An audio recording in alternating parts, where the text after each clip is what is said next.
Hey there, guys. For you watching in the background, we're going to be live in about 2 minutes.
You know, you'd think every year I'd get better about advertising this in advance and getting everything else set up. And, every year it just sneaks up on me and I never get any better at it. It's amazing to me.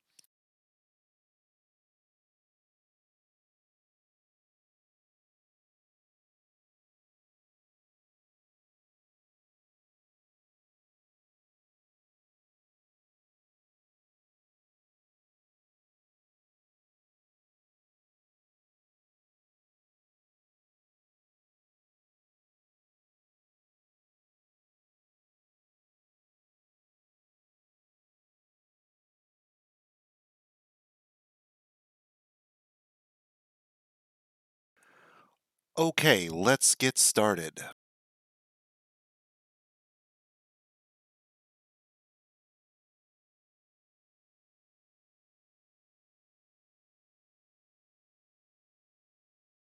Oops, looks like a display capture is set up on the wrong monitor. That's not any good. You'd think I'd test this stuff, wouldn't you? No.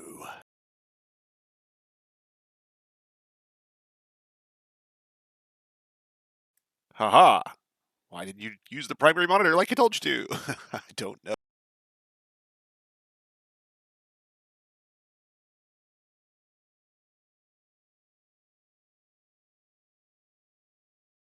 There we go. Much better. Okay, let's turn that off momentarily. All right, now, when you've downloaded your Lazy Noob pack and you get started, this is the thing that's going to pop up in front of you. And this is the user interface that allows you to get everything started and set up some of the most basic settings that you're going to use when you set up the game for the first time. Now, I'm going to run through a lot of these. And for those of you who are new folks and you feel your eyeballs starting to glaze over about halfway through, I understand and bear with me. But every year, the first session we do is purely about how to get the game set up and get an Embark started so that you understand what's going into the setup and configuration of the game you're about to play. Um, all of my settings here have been things that I've probably tweaked or looked at over time, and I'll try to explain why I have them set the way I do. Um, Population cap. You're not going to want to set this too high because at some point, Dwarf Fortress being a single-threaded application will choke to death on your PC. Modern PCs have multiple CPUs. Dwarf Fortress only uses one. It's an old style single-threaded application, and it will not take advantage of all your mighty, mighty new processor. You're not going to run 1,000 Dwarf Fortress and have it look like anything other than a slideshow. Child cap. This is based on, so when you click this, it's going to ask you your absolute cap. I can have no more than 50 babies plus children at a time, and that can be no more than 5 times the number of adults in my 500%, 5 times the number of adults in my fortress. So for me to have 50 babies, I would have to have 10 adults, and that ratio can't be sustained for much longer at that point because uh, the adults are going to starve trying to feed all those kids, I suspect. But typically, that's not a problem. But you can get funny fortresses where you get the mass child invasion, as it were. Strict population cap. This prevents additional dwarves from sneaking in via births.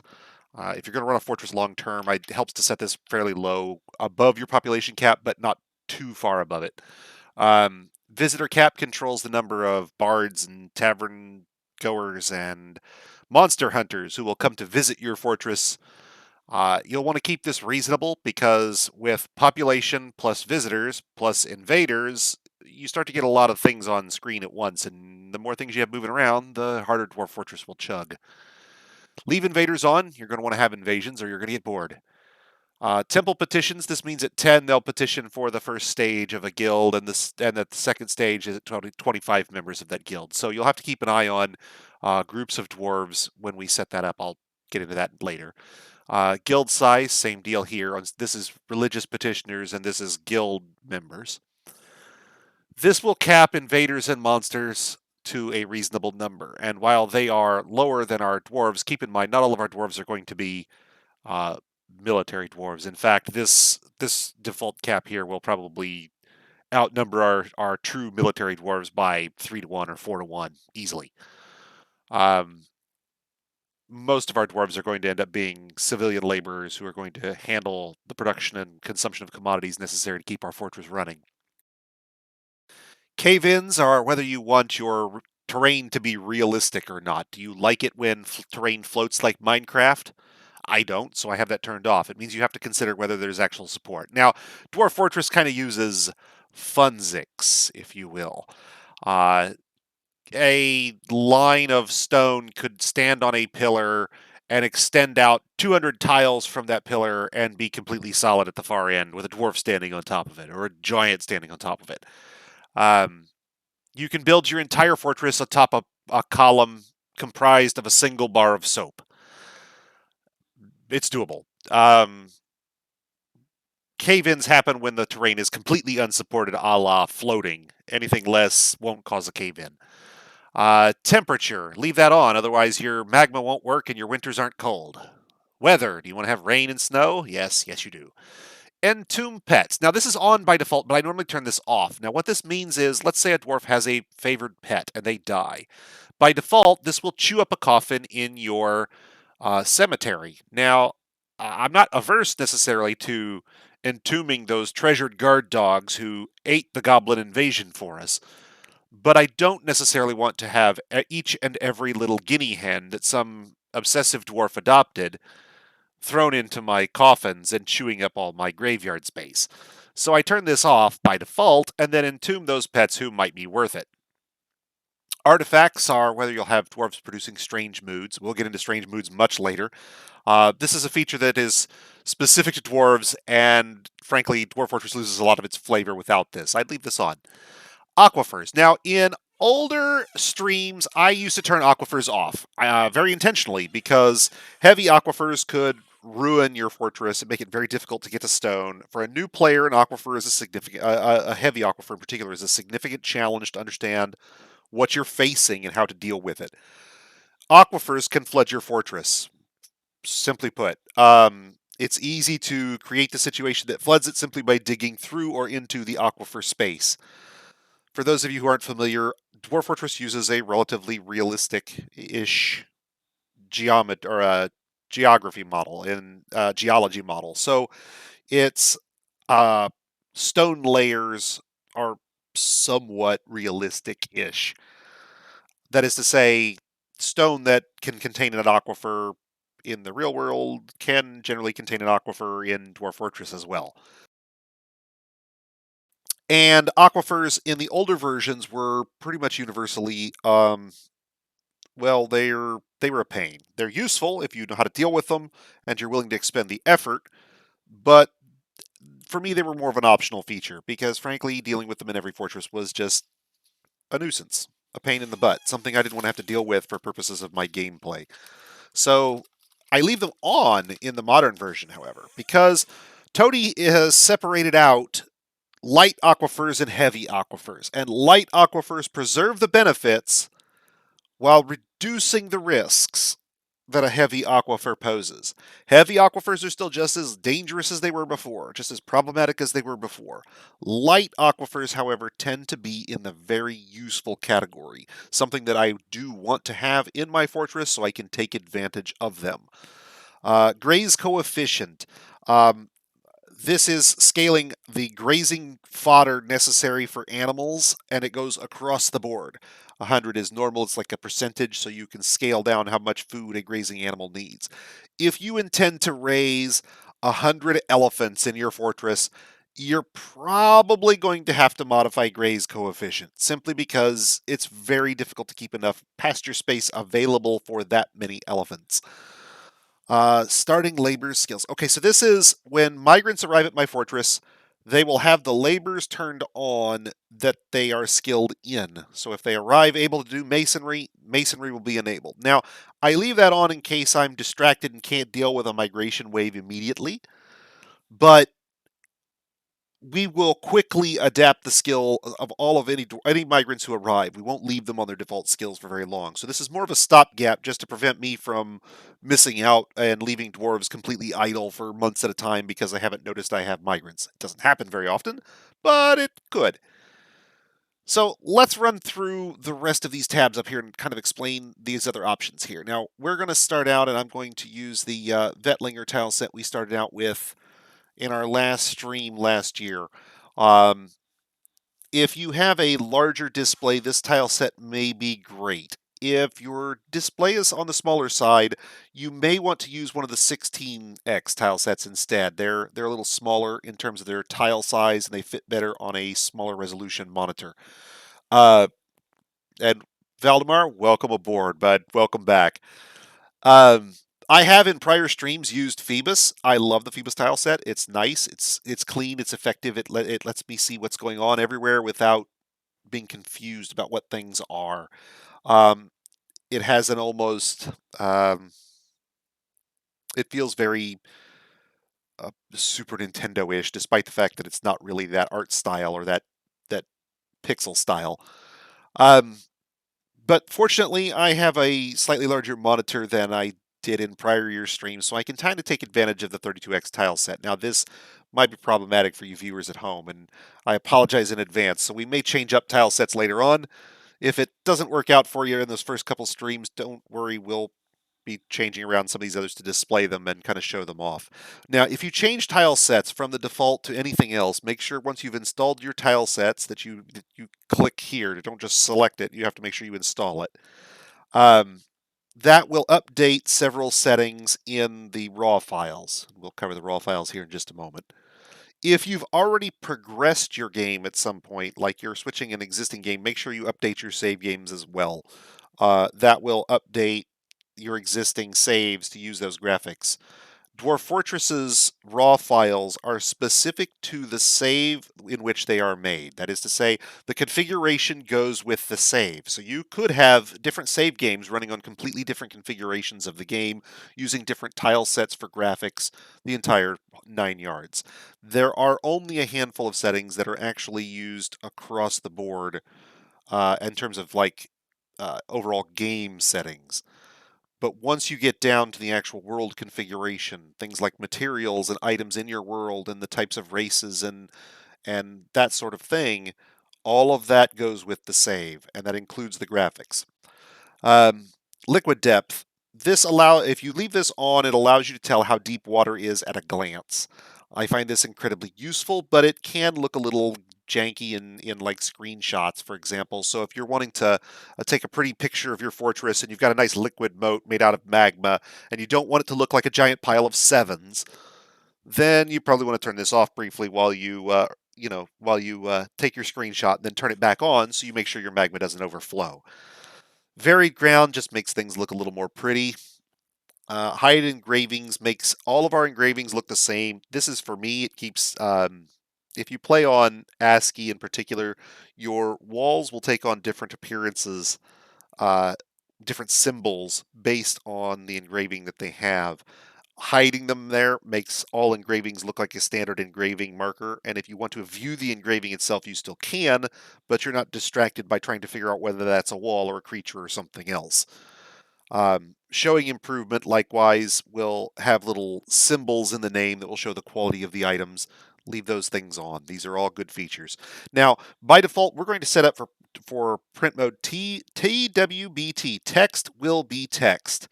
Now, this is because down the road, this is going to allow us to This is going to allow us to see multiple levels of our fortress at the same time. And hopefully, in that way, we'll be able to uh, keep an eye on more of our fortress at the same time. So, what this basically means is Dwarf Fortress is a two-dimensional game viewed from above, similar to games like RimWorld or real-time strategy games like Warcraft or Legend of Zelda. The view is from above, looking down at the world. Now, because Dwarf Fortress treats the world as several slices as you go down through the world, like floors in a building or a basement, as you go down through the world, Dwarf Fortress shows you each level by default. However, with certain certain graphics modes enabled, like text will be text, you can actually see multiple levels. So I could have my game positioned at the height of the building roof, but be able to look down through the world and actually have represented those levels below it and see the ground level of my building. Now there is a limit to this. I think text will be text gives you like 4 levels of visibility. So if my building is 12 stories tall, I can't stand up at the roof and see the ground. There's a limit to how much it can really handle. Um, Frankly, though, leaving that on makes Dwarf Fortress look amazingly beautiful for a tile sprite-based game like this. Hey, Esikoisa, welcome back. You can adjust the depth. Be careful how much you add. Everything it's rendering means it's more work on the graphics engine, as it were. And remember, single threaded, single threaded. So for utilities out of the box every time, I play with Dwarf Therapist and Sound Sense. We'll use Dwarf Therapist to control our dwarves' actions and labors, and we'll use Sound Sense to kind of bring our fortress to life. Now, sound sense can get a little annoying. Some of the sounds can be a little repetitive. You can edit which sounds play when you're using sound sense. If it gets a little annoying, don't hesitate to shout out. I can always turn it down if it starts to become an issue. Now, I have it set, I believe, to duck audio whenever I'm talking. So if that's not working, let me know. Now, some of these other utilities are useful. When we generate a world, we'll go into Legends Viewer and we'll look at our world and take a look at its history a little bit. Make sure that we don't have something crazy going on where the dwarves have all been wiped out except for 16 of them hiding away in a kobold cave somewhere or something similar. Just to make sure we're not getting ourselves into a world that's something other than what I want for our new players. Um, let's see. I haven't. Quick Fort uh, is an older utility. This is the older utility used for which uh, uses like a keyboard macro to play back fortresses. Now there's a modern version of this that's built into DF Hack, and I confess I haven't messed with it much, but I'm gonna get there on this stream sometime in the next 30 days. So by golly, I'm either gonna do it on live or I'm gonna have to spend some time practicing it offline. But in addition to the macros that you can build in Dwarf Fortress itself to allow you to automate fortress construction and design, you can export these using the DF hack version of SoundSense and build them externally and then import them to your game, allowing you to automate fortress construction pretty much completely if you want. Designating a set of actions that have to be carried out one after another in order to build your ideal dream fort, for example. So, advanced settings. I turned Dwarf Fortress's built-in game sound off. We won't need it conflicting with SoundSense. Trust me, SoundSense will have your game sound covered. FPS Counter, if you want to know whether your FPS is working or not and how fast Dwarf Fortress is really going and whether you're actually getting 1 second per frame or not, yes, you can turn that on. There's an intro movie that plays. It's kind of cute. It's very ASCII. You can turn that on. It'll play real once. We may play it the first time, and then I usually will flip it off after that because it's kind of a traditional thing. And then after that, we'll kind of let it go. Um, I do like to leave Dwarf Fortress windowed. Now I usually run multiple monitors, but I'm using my second monitor to kind of monitor the stream. So we'll do everything on the monitor that I'm displaying for purposes of our stream so that you can actually follow along with all of the work that I'm doing. Now, typically, uh, I would have Dwarf Therapist open on a separate window so that I can actually modify Dwarven labors and view them at the same time, or Dwarven information, and view that at the same time that Dwarf Fortress is actually open and even running if I want at that time, without having the two conflict. Leaving it windowed lets me tab in and out without having it be a full screen flicker every time, and makes it easier for me to stream as well. I don't mess with the resolution here. I like the default 80 by 25 tiles, but you can always scroll this in Dwarf Fortress to put more on screen at once. Save related. Let's talk about this for a moment. Dwarf Fortress is, well, let's call it like it is. It's an alpha. It's a beautiful alpha. It's a complex alpha. It's a deep alpha. But it still occasionally crashes and occasionally screws up or occasionally has some really bizarre thing happen that doesn't happen if you reload a save and try again. So I do recommend that you do keep saves on, and I do recommend that you back them up. That will allow you to replay your fortress from any given moment that you have saved. Now, I turn auto saves. You can do them yearly or none, but I put them on seasonal personally. That means that at most I'm losing about 3 months of dwarven progress. That way, if we roll through a spring, our fortress is rolling along great. We get halfway through summer and the game crashes. We don't roll all the way back to our first embark and have to do the entire fortress again. No, we can pick up where that save at the beginning of summer was, and we only have about a month and a half lost instead of 4.5 months. Pause on save is whether you want to get up and walk away while your game is actually saving. Now, normally I don't bother with this, but if your save is taking a while, your games are getting large, it's taking a while to write it to disk, you're running on an older hard drive, if your toaster is taking a while and you want to be able to go get a cup of coffee while it works, turn it on. I do like to leave pause on load on. That means I can hit enter, walk away, grab a cup of coffee, come back, and my game is loaded and waiting on me, but not actually playing. Backing up save means that it will name the saves differently so that it keeps them. You know, if in other games this would be autosave 1, autosave 2, and here it'll have the month and day and year that it was saved on so that you know exactly where in the fortress history that was and where in your world history that was, since Dwarf Fortress allows you to play in and out through different portions of a world's history. I'd leave save compression on unless you actually have problems. Just like it says here, this makes your game save games smaller. Dwarf Fortress will make lots of these if you're doing seasonal. You may want to have to come back and clean them up if you don't have a lot of drive space. Leaving this on does help keep the game save size down and make things a lot easier if you're running in a limited space. We'll crack that open here just for a moment, so we'll put that down for a second. Okay, now I have these warnings, the pausing and centering turned off. There's a reason for that. Typically, I like it to Dwarf Fortress will always cancel the job. So if you're, what this means is, let's talk about what these particular announcements are. Damp stone is the case where you have dug yourself into a tile that is one tile away or one floor away from puncturing into a river or an underground lake or an ocean. And if you don't want all of that water to come rushing in, it's important to know that that's damp stone. Now, by default and in all cases, Dwarf Fortress automatically cancels the job related to digging out any stone that turns out to be damp. So if you set it up to dig out oh yeah, no, dude, yeah, definitely keep compressed saves on, guys. The saves get enormous if you turn it off. They are gigantic. It literally keeps things almost in a raw text format, uncompressed. You can look at everything, but it's huge. Now, so damp stone and warm stone. So let's say you're digging adjacent to your river, or maybe you have a room that's going to end up being underneath the riverbed.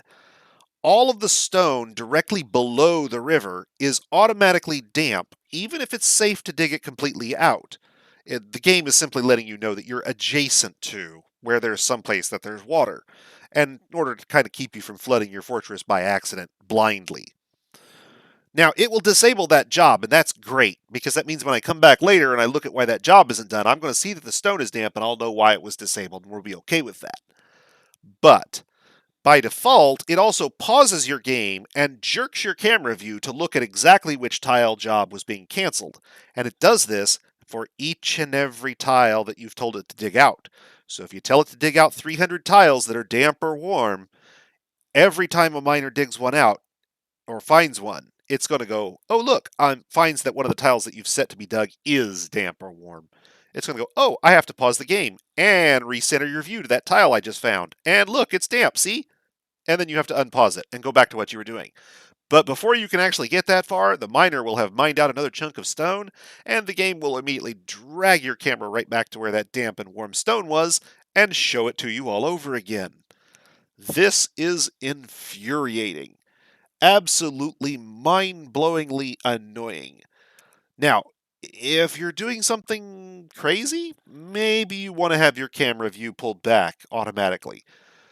But if you're doing things in a somewhat reasonable fashion, the pausing and recentering will simply be excessive for you. We're going to demonstrate working around water, and we're going to demonstrate working around magma, and I want to be able to set those things up and then go do other things without having my camera dragged around, so we won't bother worrying about the pausing and recentering. We will turn those off. Processor priority. If you're running on any kind of modern multi-core PC, you can turn that sucker all the way up. It really doesn't matter. You're going to only get one core at a time, no matter what you do. This basically is just going to tell your OS what priority to give Dwarf Fortress on that core. We can tell Windows 10 and modern operating systems to specifically use one core for Dwarf Fortress and then give it complete priority on that core so that nobody else gets any of it. Processing legend exports. This allows us to compress and sort stuff. We don't have anything there right now, so we can't really do any of that. Now, let's move over to our last tab. We're almost done with the configuration menu. The menu. We haven't even started the game yet. Stop and think about that. Multi-level view is turned on here, and that's because that allows us, with text will be text, to look down from above and see those lower levels if there's nothing in our way. So we can stand at the top of a hill and see the bottom of the valley without having to scroll our view up and down floors one at a time. Now that's useful and beautiful, in fact, when not even the menu, the pre-game menu. We're just pre-gaming. Mouse controls, for those of you who may not want to mess around with the keyboard as much, you can actually use the mouse to indicate and click on things, set up your digs, etc., etc. I personally like the keyboard controls a little better. It's a little easier for me to control what I'm clicking on and not have so many mistakes, but I'm sure that's just because I'm a terrible, terrible person when it comes to mouse precision, and all you mouse snipers out there are going to tell me how mouse controls is the best thing ever. The StoneSense isometric view is worth a note here. This opens up a separate window with an isometric view of your fortress. If you want to view your world if you want to view your fortress Embark in a three-dimensional world with your dwarves and other things moving around in it, that's what StoneSense will allow you to do. We'll probably look at taking a look at that later, but we won't bother with it for this time. If you're not going, if you want the DF hack console hidden, you can hide it by default and then use Control Shift P to hide it. I'll leave it on here so that we can just tab to it easily. Let's see, enhanced gameplay. In the current version of Dwarf Fortress, the human merchants and elven diplomats are disabled by default. The elves will tell you that they don't want you to mine more than a certain number of trees. That is to say, very few generally, or none. And they get pissed if you do more than you're supposed to, up to and including declaring war. So it makes you dependent on imports at that point much more significantly for wood if you're using it for furniture or fuel. Human merchants give you additional trade deals that they will offer you. So in the fall, when the dwarves come to trade with us, they'll offer us specific trade arrangements where we can tell them what we want them to bring. The human merchants function much the same way. It allows you to tell the humans, hey, look, next time you come, next summer, bring me this stuff. If you want to be able to enable those features again, flip those on. Automatic job assignments. This replaces Dwarf Therapist and the manual job assignments menu. It basically monitors what needs to be done in your fortress and assigns dwarves to do things as they need to be done, meaning that there will always be someone to do the job as long as there's someone available to do it. But it also means that it's easy to bog your fortress down if you're not careful by allowing dwarves to do so many different things that the important things you need to be done aren't being done.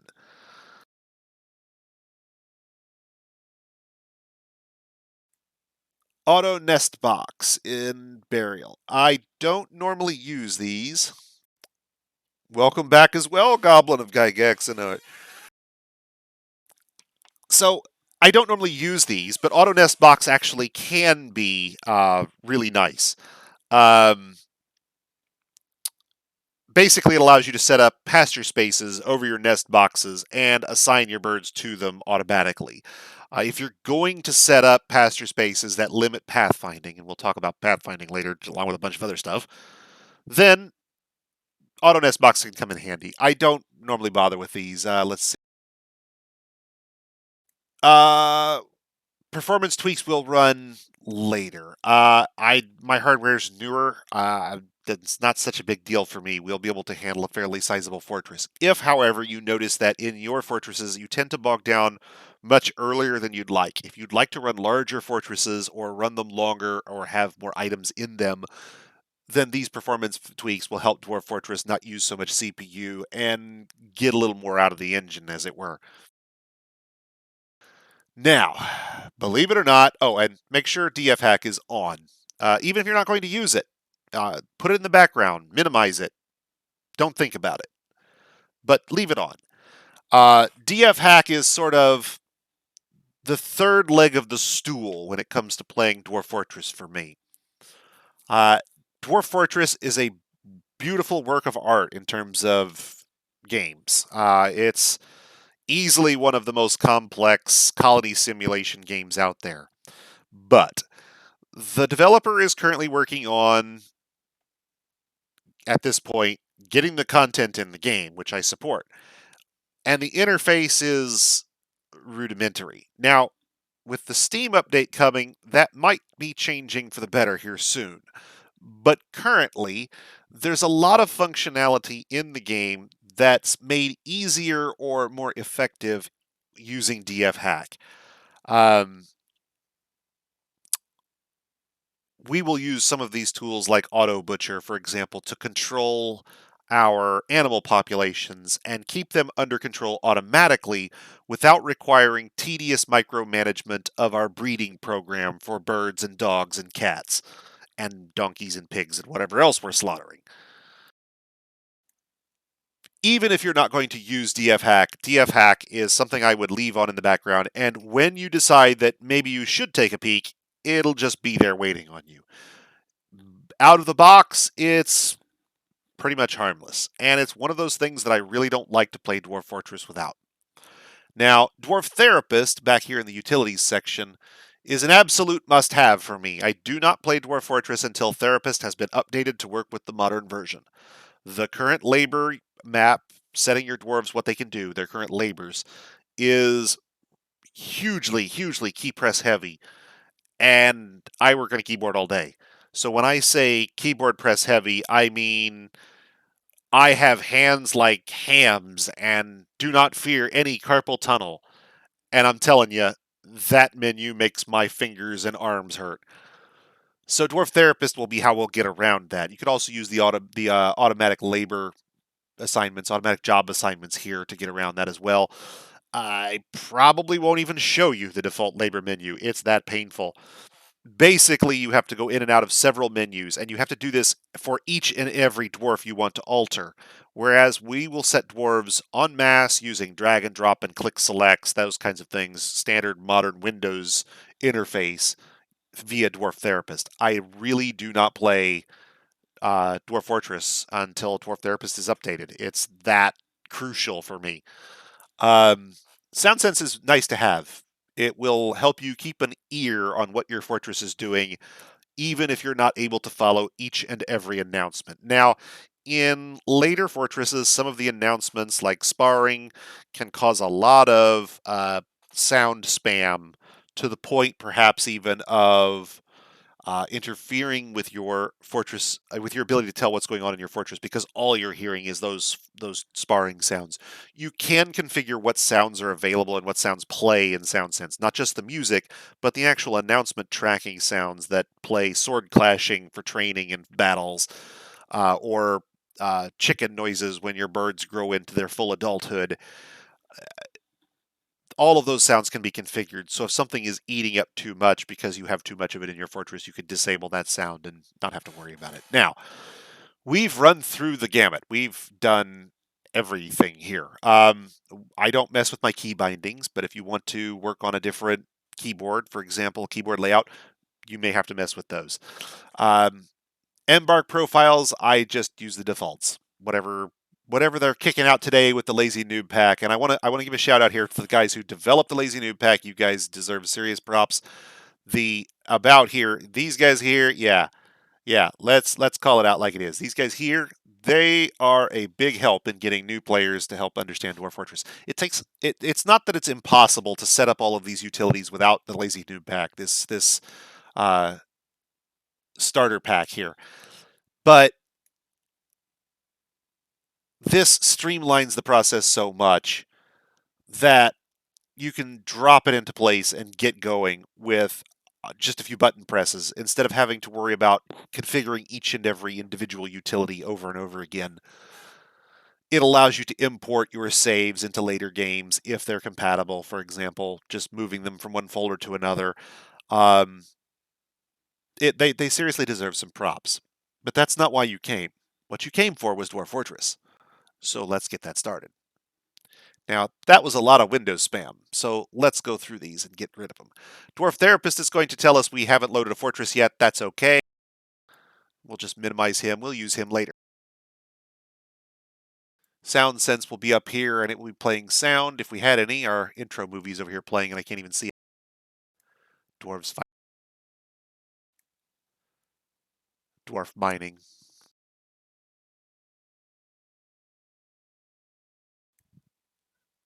Bad things in the dark. Okay, so then it'll drop you out at the menu with never a hello and no idea what you're doing. So what we'll do is we'll go into, now you can go into Create New World, and I'll show you this menu briefly. This is sort of the, I don't want to mess around with anything, I just want to start a world. It allows you to set a few settings and then kick the world off and not have to think about it.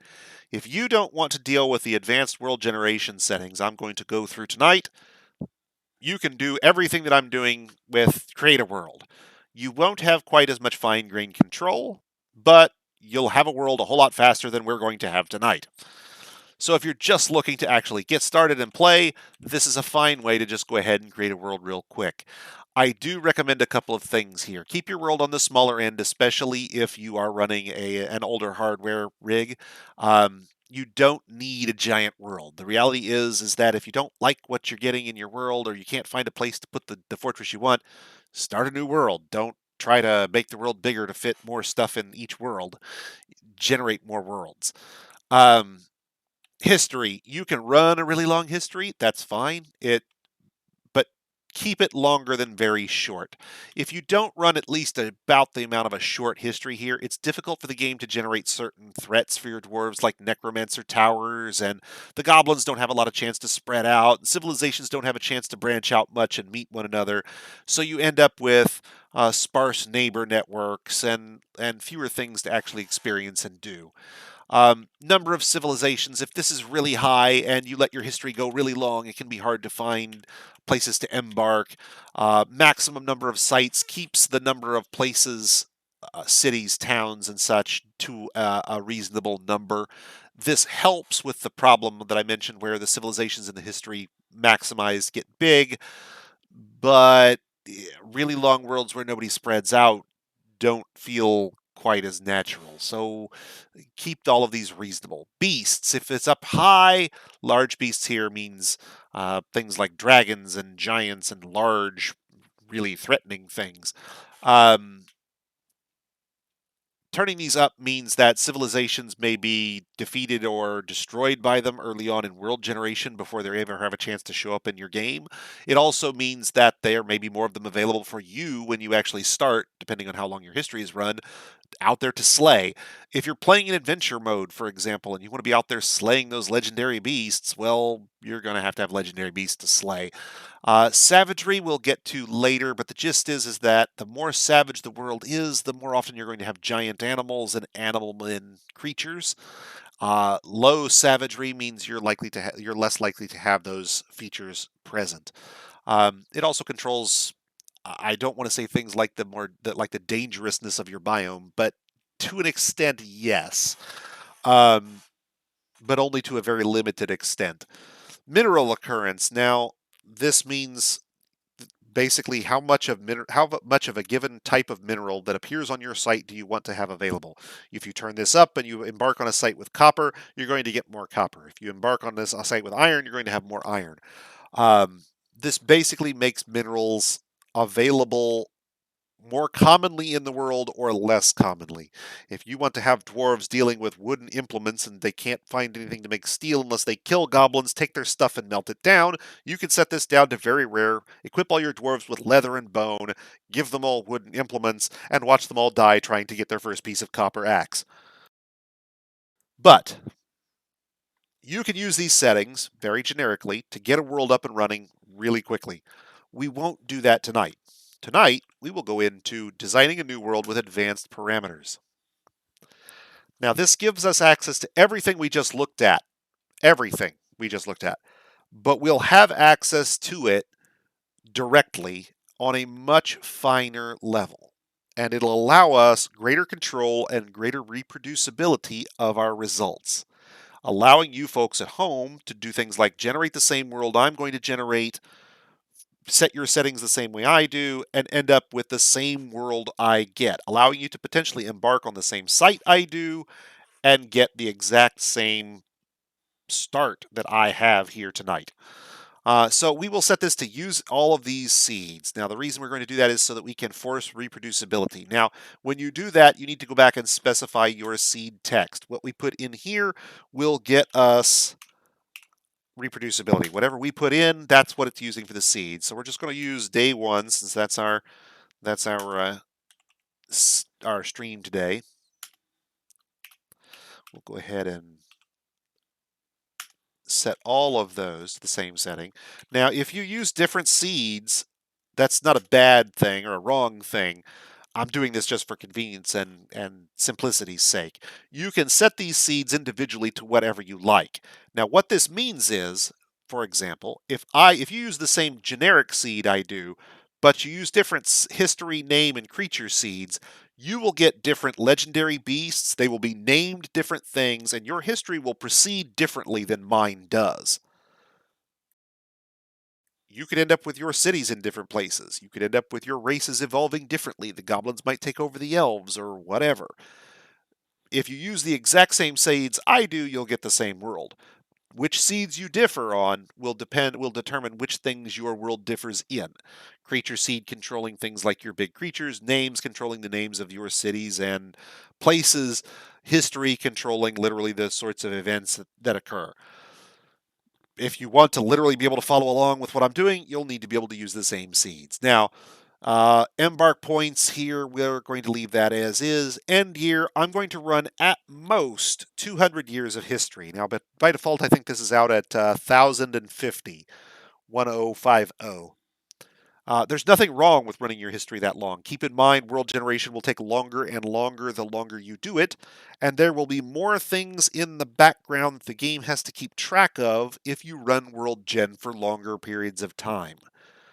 Now, what does longer periods of time mean? Well, your world evolves entirely differently. Maybe 3 beasts kill off all the civilizations, and your world enters a sort of twilight phase where the only humanoid survivors are effectively cave people. Um, Maybe all the savage beasts die out, and you enter a sort of era of mundanity where the dwarves and elves sort of recede into the horizon and the humans take over. Um, how your history runs is determined not just by your seed, but by how much of that history you allow to play out before you begin.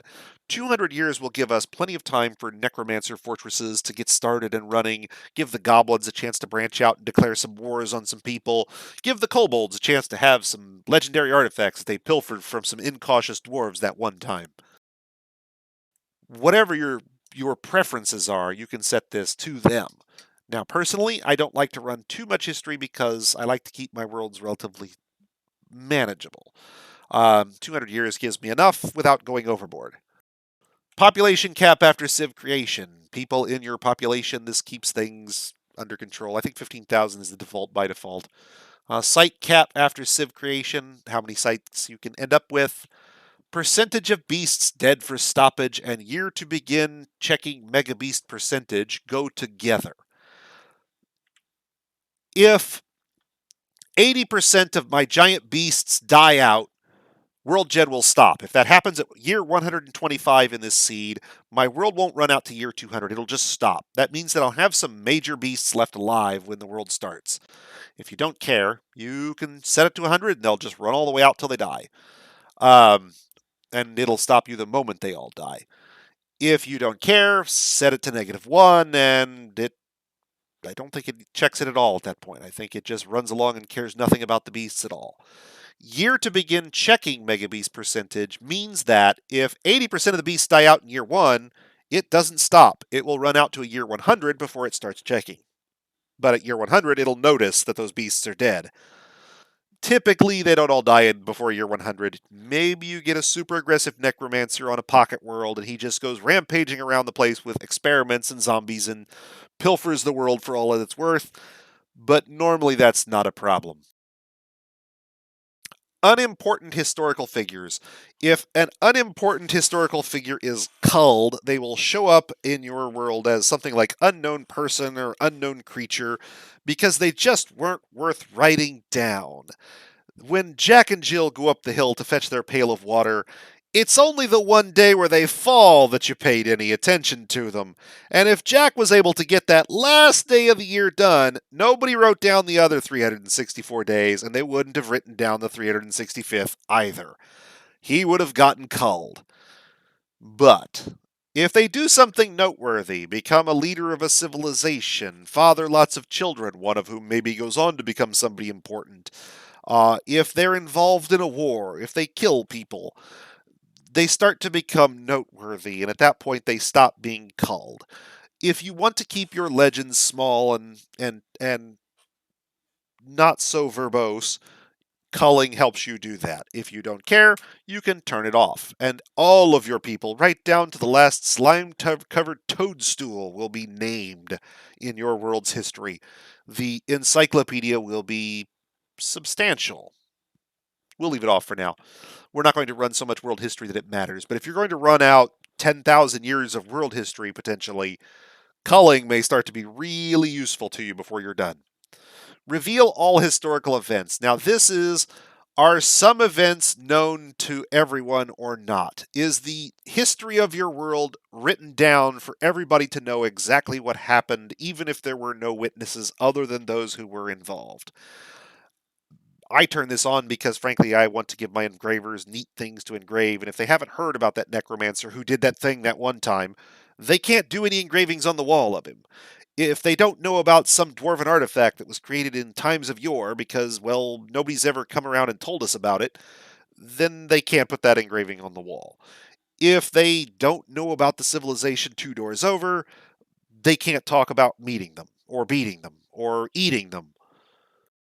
Frankly, I like leaving this on. But if you like the notion that your dwarves are living their lives through a window of muddled and unknown events, particularly in the prehistory of your world, leaving that off will provide that experience. Things simply won't be known to everyone and they will be discovered.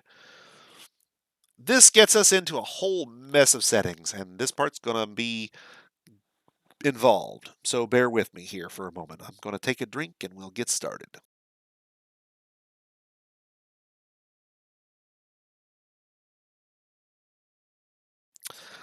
It actually requires me to take a moment and jaunt over to the fabulous Dwarf Fortress Wiki.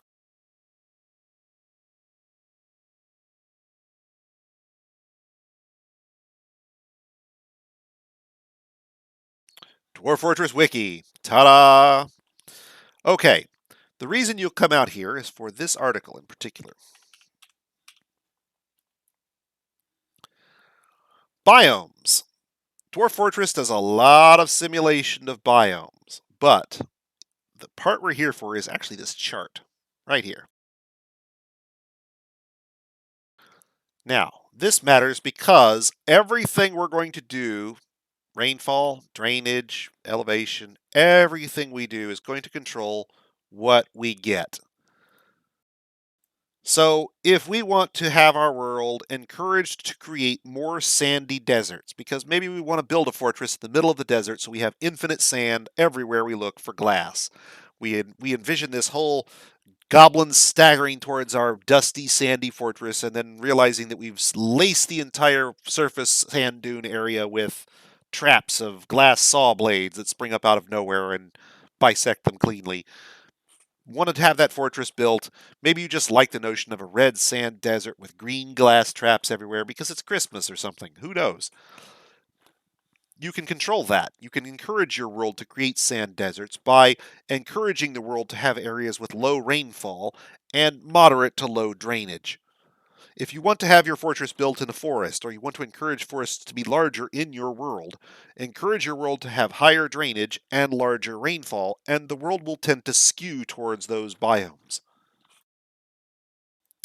Typically, frankly, I find shrublands and savannas and grasslands pretty uninteresting for the most part. So I try, where possible, to mitigate them out of existence a little bit. We're going to use the entire rainfall range, but if you break this down into rough breaks of about a fifth, 0 to 19, 20 to, what is it, 39-ish, you can break these out into chunks of 20, and that corresponds to something we'll see in just a moment. So keep that in mind. But this biome chart comes to bear right here. There's rainfall, there's drainage, and temperature is going to come into play as well. So let's talk about what that means. First off, elevation. The first things that get placed in your world are oceans and mountains. Mountains are where it's tall, and oceans are where it's not. If you've got low elevation, that's water, up to about elevation 100. So we're going to start off and go about, we'll put that in at about 30. Now, all I'm really doing here is truncating off the deepest of the deeps of the ocean. You don't build in the ocean anyway. That's not hurting anything. It basically scales the elevation such that nothing below 30 will get spawned. That doesn't mean there are no oceans. It just means my oceans tend to be flatter and shallower, and frankly, nobody's going to care since dwarves don't have submarines. Elevation, X variance, and Y variance. Now, there's lots of these X variances and Y variances down through here, and they'll all work the same way. So it's important to know what that means. What it means is, as I move from one area to another, how much is the elevation or rainfall or temperature or drainage or whatever allowed to vary from one tile to the next as I move either left and right or up and down on the world map? And the answer is that variance. So, for example, if I was standing on top of the tallest mountain peak allowed, a 400 elevation, and I move one tile to the right, my X variance there is going to say, oh, well, you can only vary by 202 at once. So I can go from an elevation of 400 down to at most 198. I can't have a zero elevation ocean directly next to my mountain peak. It's simply out of range. This prevents you from having really bizarre terrain outcomes. You could set this as wide as you want. If you set it larger than the actual elevation is allowed, variance is allowed to be, that's what you're getting. It's basically allowing how much these things can change between each step, whether you're going up or down or left or right. Now, let's talk rainfall. Minimum rainfall is by default 0 in Dwarf Fortress. And assuming a relatively temperate world with clouds, there is nowhere on Earth that gets no rainfall. Now, it might be a while, it could be a long time, and it might not be much rain when it happens. And it could just be a smattering of snow or something similar. But there is nowhere on Earth that gets no precipitation ever. 0 just doesn't seem very realistic to me, so I always bump that up to 1. Even the sandy deserts get rain once in a blue moon.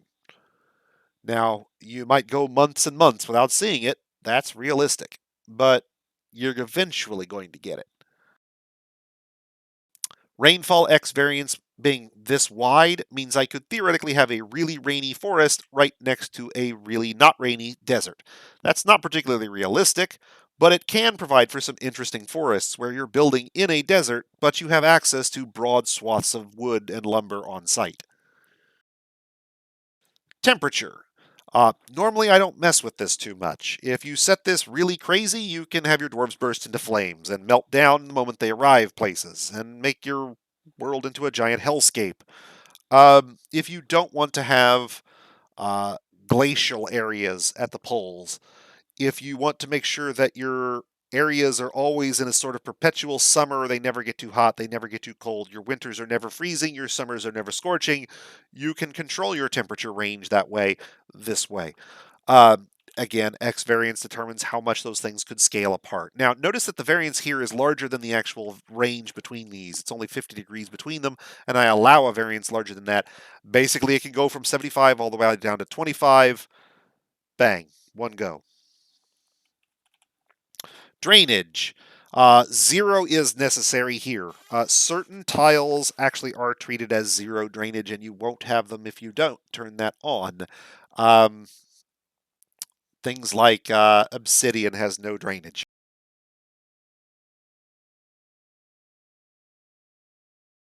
Can make it harder to get certain materials on your sites if you have no drainage, or impossible to find them if you don't have the drainage allowed for that material.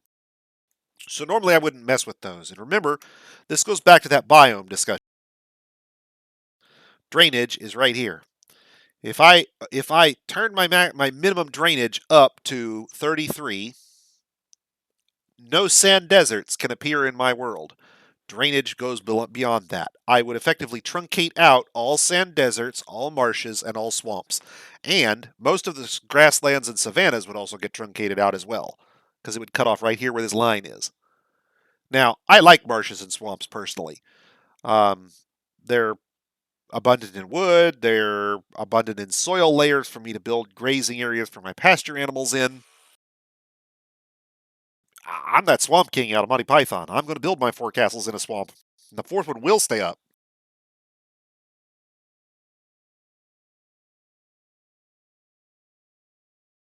All right, so a little further on now. Volcanism. What the hell is volcanism? Remember when I was talking about Dwarf Fortress using uh, somewhat realistic-ish geology?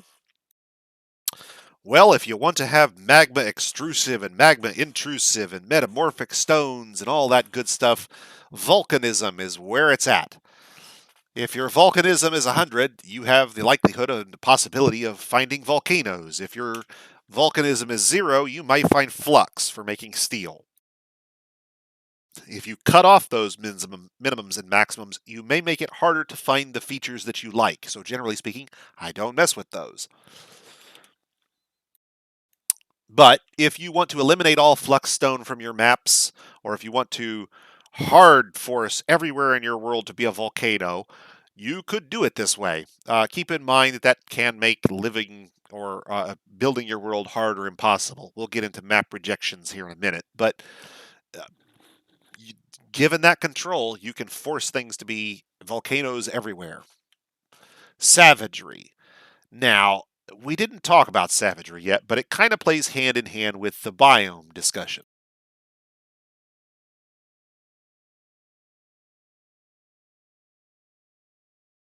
Make sure I don't lose that.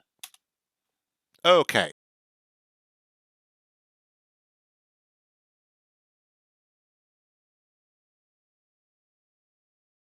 Let's pop over to surroundings.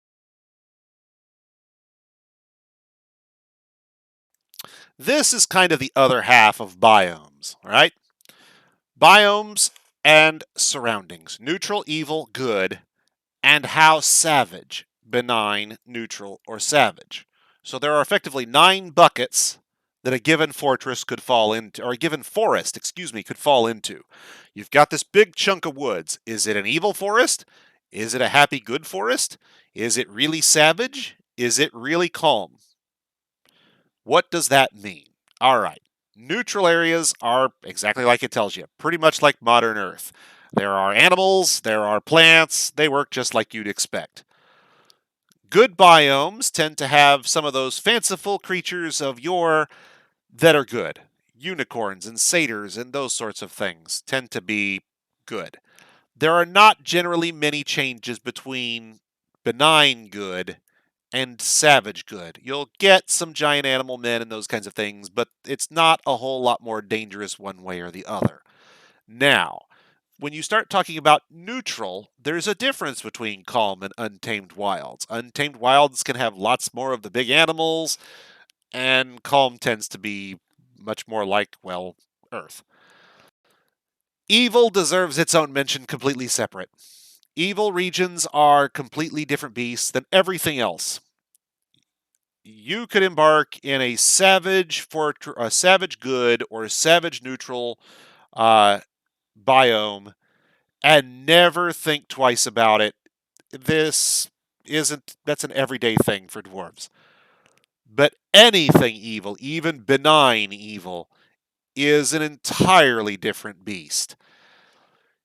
This entire section is devoted to the differences between good and neutral and evil. And if you're planning to play someplace where there's evil, you deserve a trip through that section to understand what you're getting into. It's not just an upstep in difficulty. There are significant gameplay changes. Your dead animals, when you butcher them for food, the skins can come back to life and try to kill your dwarves. The skulls that you produced in that fashion can come back to life and try to bite your dwarves. The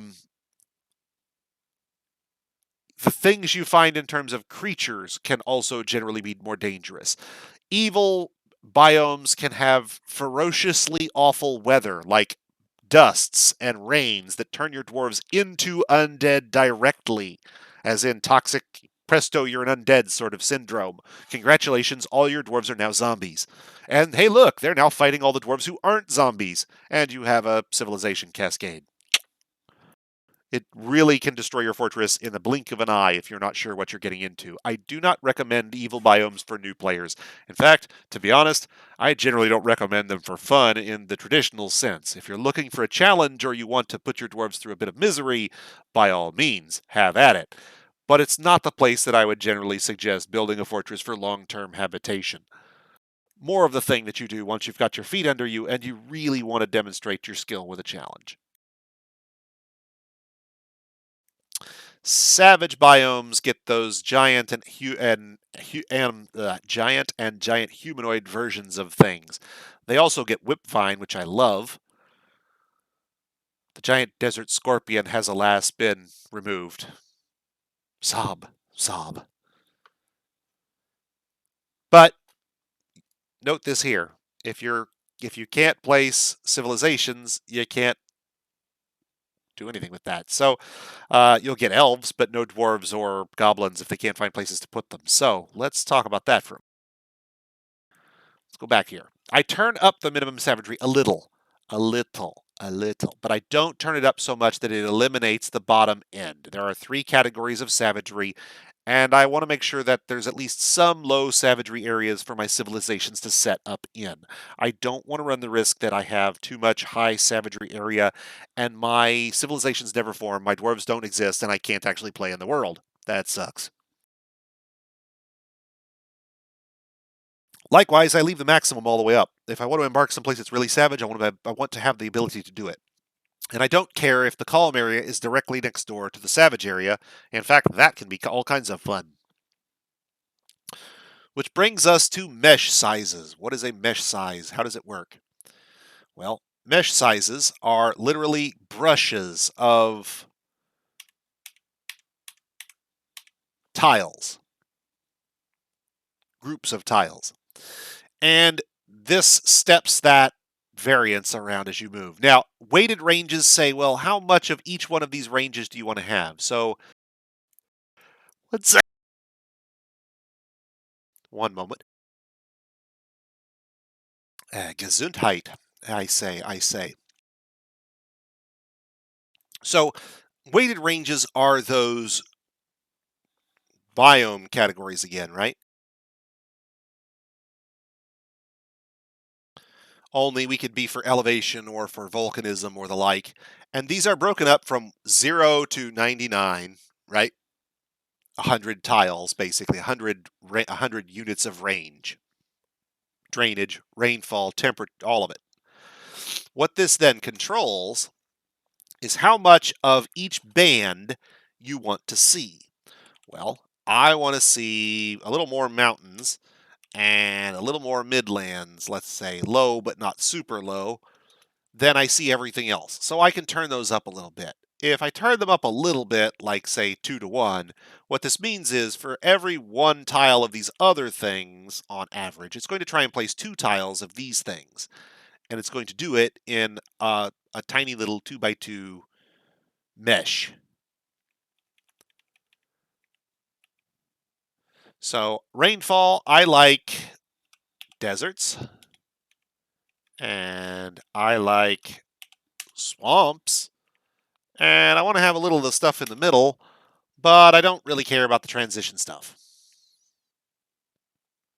We're not going to notice too much effect from the elevation. We'll notice a lot more effect from the rainfall. We'll tend to be way out on the wings or somewhere in the middle, generally speaking. You can skew this rather substantially. If you put this out to something like 500 to 1, you're going to get a lot more high rainfall areas than you are this range band. That can have significant and drastic effects on your biomes. So let's look for a moment. I want to mitigate out as much as possible savannas. See, and I can do that really or relatively easily by hitting this 20 to 39 band. I'll trim out some of my shrubland as well, and a little of my marshes if I mitigate this band away. So this 0 to 20 will be my first band, and then 20 to 39 is my second band, but I'll get rid of most of my savannas if I mitigate some of that away. Now, the rest of this stuff further up from 40 to 50 to 69 is shrublands and marshes. I want to make sure I keep the marshes, so we're going to keep that rainfall zone. Let's see, and swamps as well, so that's high rainfall. So really it's just this small band right here in the middle between, say, 20 and 39 that we're going to step down, and then everything else will step up.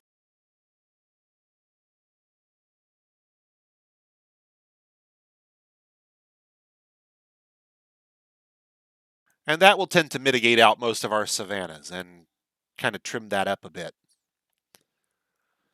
Now, drainage. Let's do the same thing. We'll set our drainage mesh up here. And in this case, though, I'm going to run into a problem where I don't really want, there's nothing I can really get rid of by trimming just drainage. If I trim drainage, say, in the uh, uh, 70 to 99 band here, the last band, I could eliminate badlands, which I really don't like, but I'll also trim out most of my, and a good chunk of grasslands and savannas and shrublands, but I'll still keep my forests and broadleaves, at least some of it. So we'll lose this vertical band, and we'll lose this horizontal band, mostly. They'll still be there, but not much.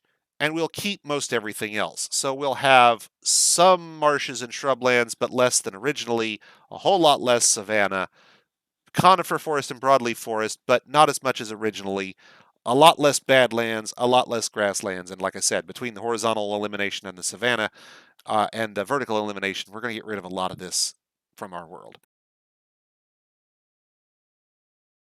Now, I do that because, frankly, I don't want to build my dwarven fortress in the middle of a giant open plain.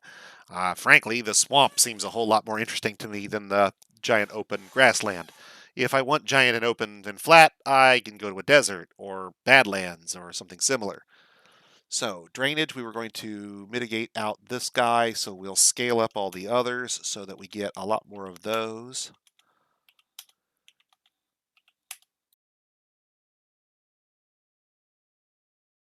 We're going to make these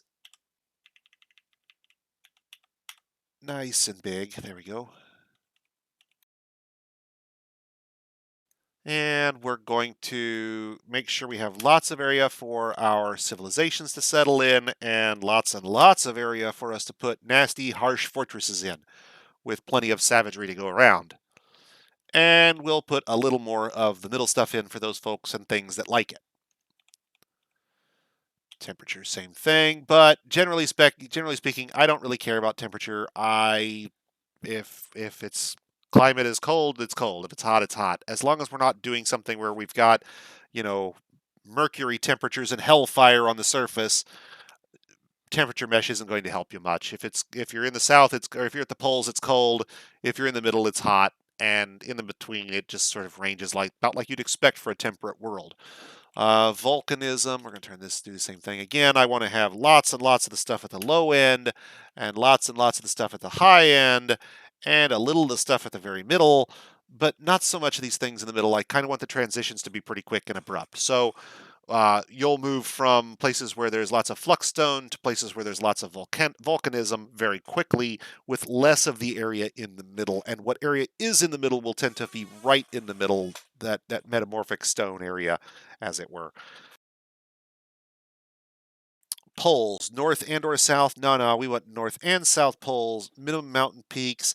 I care about at least one because hey, why not? But after that, I don't care. Mountain peaks are just features in your world, and they really don't have any bearing on your fortress at all. So that says I want to have one super high place in the world, and beyond that, I don't care. Partial and complete edge oceans, I eliminate these. Nobody builds the ocean, they're not interesting. Minimum volcano number, we'll turn this up a little bit. 10 might be a little too high, but we'll see.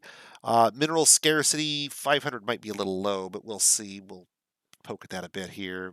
Megabeast, semi-megabeast, Titan numbers, all the rest of this, I'm not actually messing with any of these. I'm going to leave them alone. Demon Trolls, Night, all this is all fine. It deserves a little mention here, though.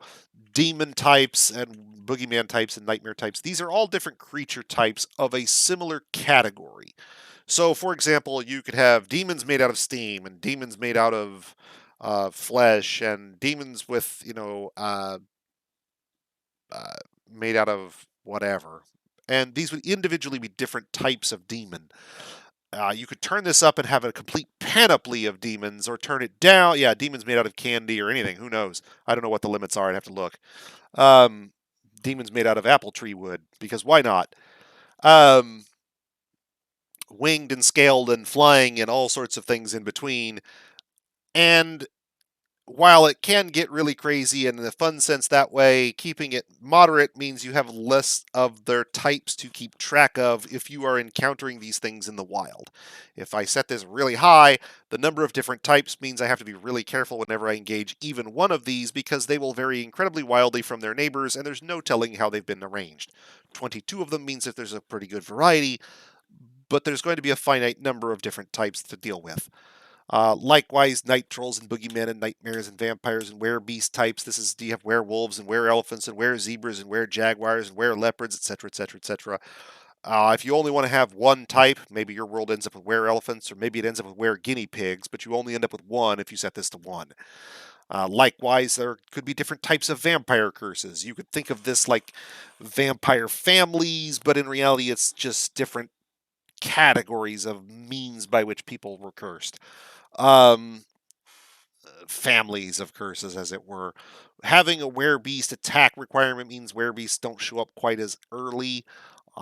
If we meet any of these requirements, then werebeasts are possible, and we'll have to deal with them. Secret types off. I've turned my experiments off in the current version. As I recall, we haven't yet fixed some of those things yet. Divine materials. Divine materials are things like swords made out of screams and cloth made out of light.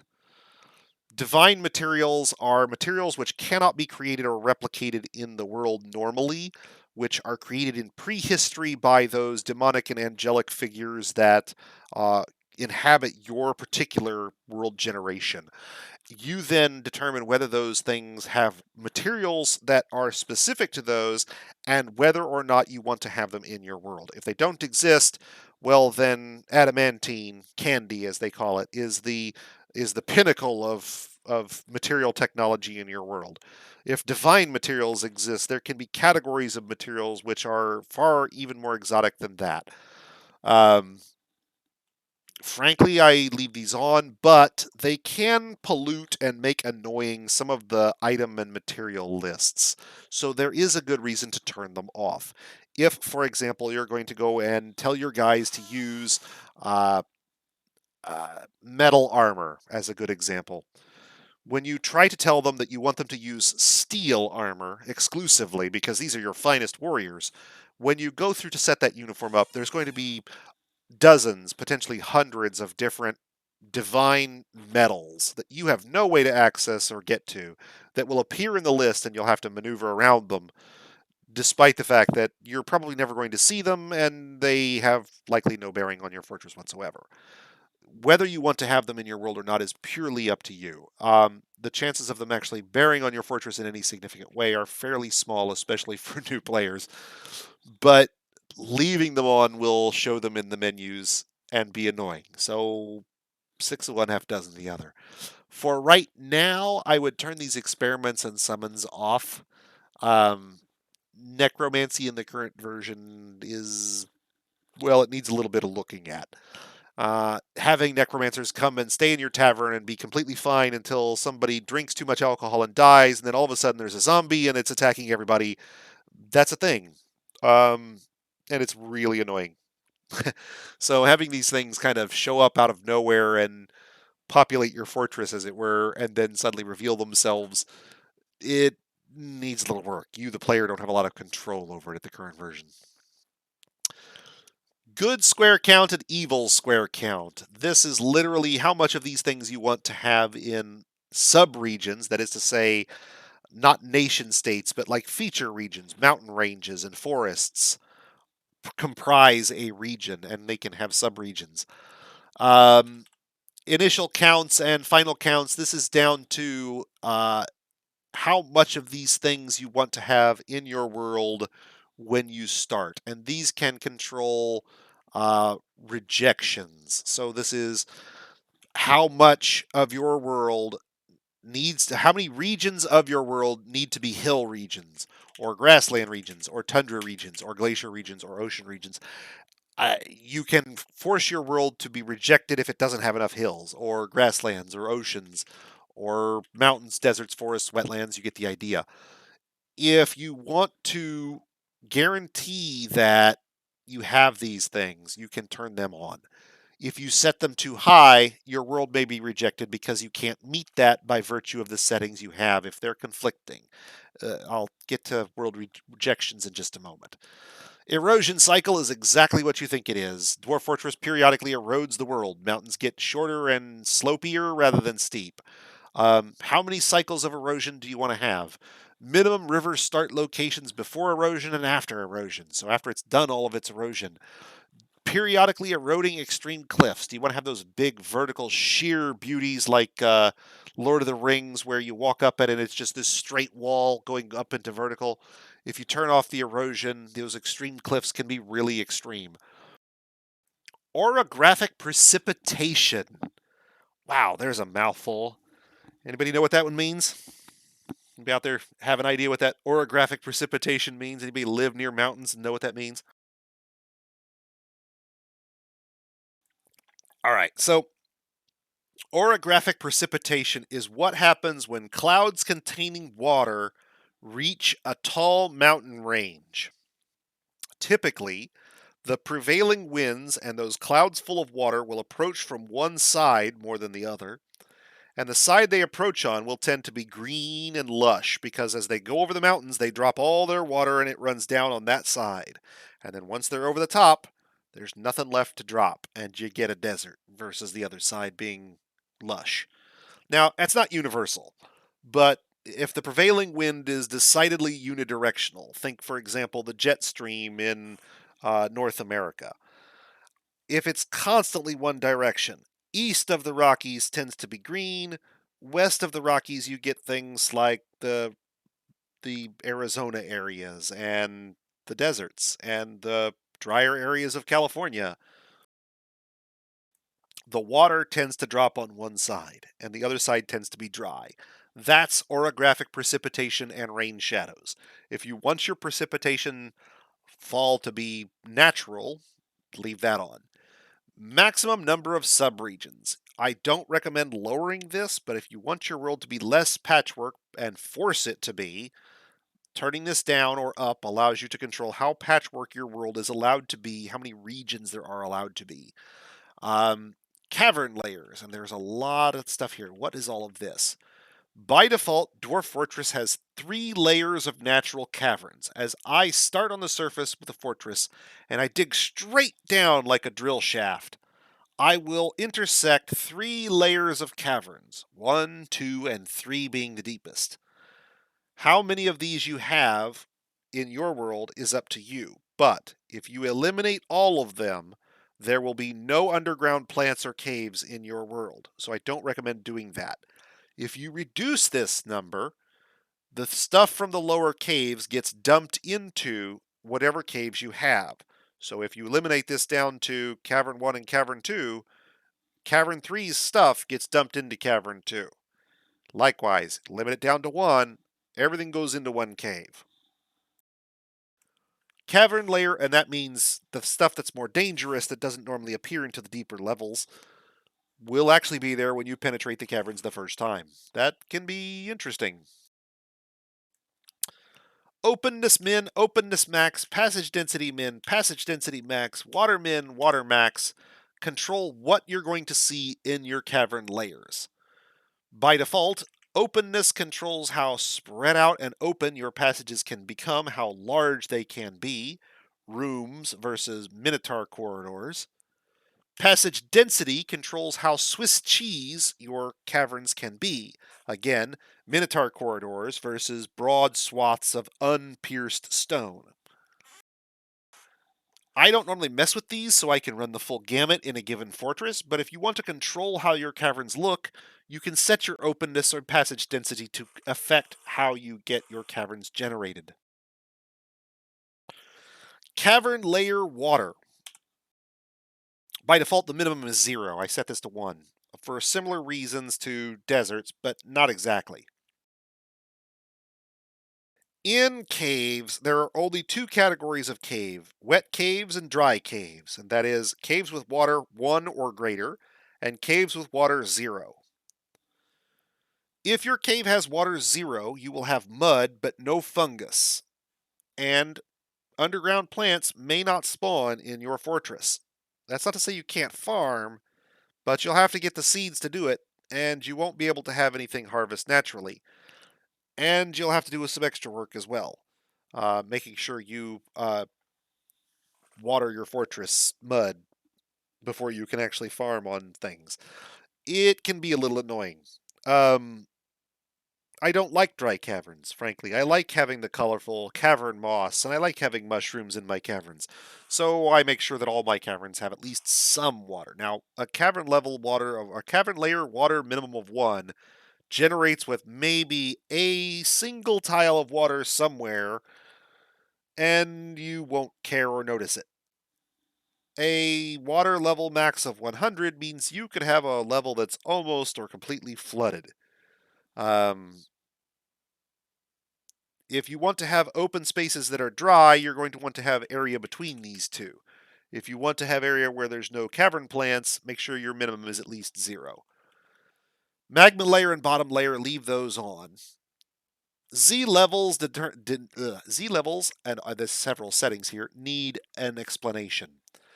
Remember earlier when we were discussing Dwarf Fortress as similar to a set of buildings or a parking garage? It's levels, floors, if you will. Z levels is the term that Dwarf Fortress uses. If you're on the surface, you're at Z level 0, and Z levels go up from there. Now, that's a relative number here. Your Z level actually could be a particular height. Z level way down at the bottom is 0. And then up all the way to whatever your surface level is, and then above that. So whatever level I'm looking at there at the surface, that's 0 to me. And then as I go down, it's -1, -2, -3. Above ground or below ground, in essence. Above the ground out into the sky is Z levels above ground. If you want to build a 200-story tower, you got to have 200 stories of air to put it in. I normally don't bother with towers that tall. And there's a lot of empty space up there that the birds will take advantage of when they're avoiding your hunters. So I don't recommend you go above 20 normally, because that's the level, that's about how far your dwarf can shoot if he's standing directly under what you're shooting at. In fact, I probably wouldn't touch this at all normally. I'd leave it right where it is at 15. 15 means your dwarf can be about, 4 or 5 tiles away, and he can still hit a bird that's flying way up at the ceiling, as it were. That's a good medium. You don't get birds that are flying out of range. And while that's realistic, having Dwarf Fortress simulate those birds constantly on my map that I can't reach or utilize is a lot of pathfinding that I don't really want Dwarf Fortress to be doing. Z levels above layer 1, above layer 2, and above layer 3 are cavern related. Z levels above layer 1 are the layers between the surface and the first cavern level. Above layer 2 is between Cavern 1 and Cavern 2, and above level 3 is between Cavern 2 and Cavern 3.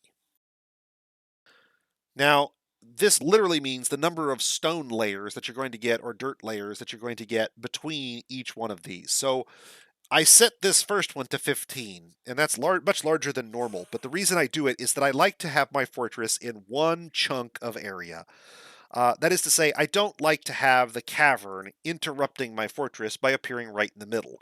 Now, realistically speaking, you don't know where the caves are, and having 5 levels minimum, as it is by default, means that you have some area to work with, but there's a real good chance that you run into caves, and your world may not be very deep. You could have no more than 5 levels between each one of those caves, and your whole world could be 30 or 40 levels deep from top to bottom. Turning these up means there's more world to be generated, more pathfinding to be done, which is kind of a problem, but it also allows me to control which levels appear together and which appear more spread out. So, for example, by setting my Z levels above layer 1 to 15, I'm giving myself more space to work with within my fortress before I have to worry about the bottom of my fortress running into the caverns. So I know that from the fortress top, I'll have 15 levels of stone, at least, possibly more, but at least 15 levels of stone and dirt before I have to worry about where the cavern starts appearing. And between each layer of caverns, I'm giving myself 5 layers of stone in case I want to build some sort of way station or guard post or whatever. Now that's additional pathfinding, remember. It means more stairways, it means more minecart tracks and similar things like that to deal with in order to get from the top of my fortress to the bottom. And these are minimums, so it is possible for me to have more than these by default. Z levels above layer 4 I've expanded again, and for similar reasons to the one at the top. This is the area between Cavern 3 and the magma ocean at the bottom of your world. Having a large space here allows you the opportunity, if you desire, to dig down to that space and build your cavern, build your fortress directly above the magma sea. If you want to have your dwarves building in the deep without actually building in hell, this is how you do it. Expanding this is also one of the primary ways to increase the amount of adamantine available to your world. If a spire comes up above the magma sea, expanding this will tend, not guarantee, but tend to expand it.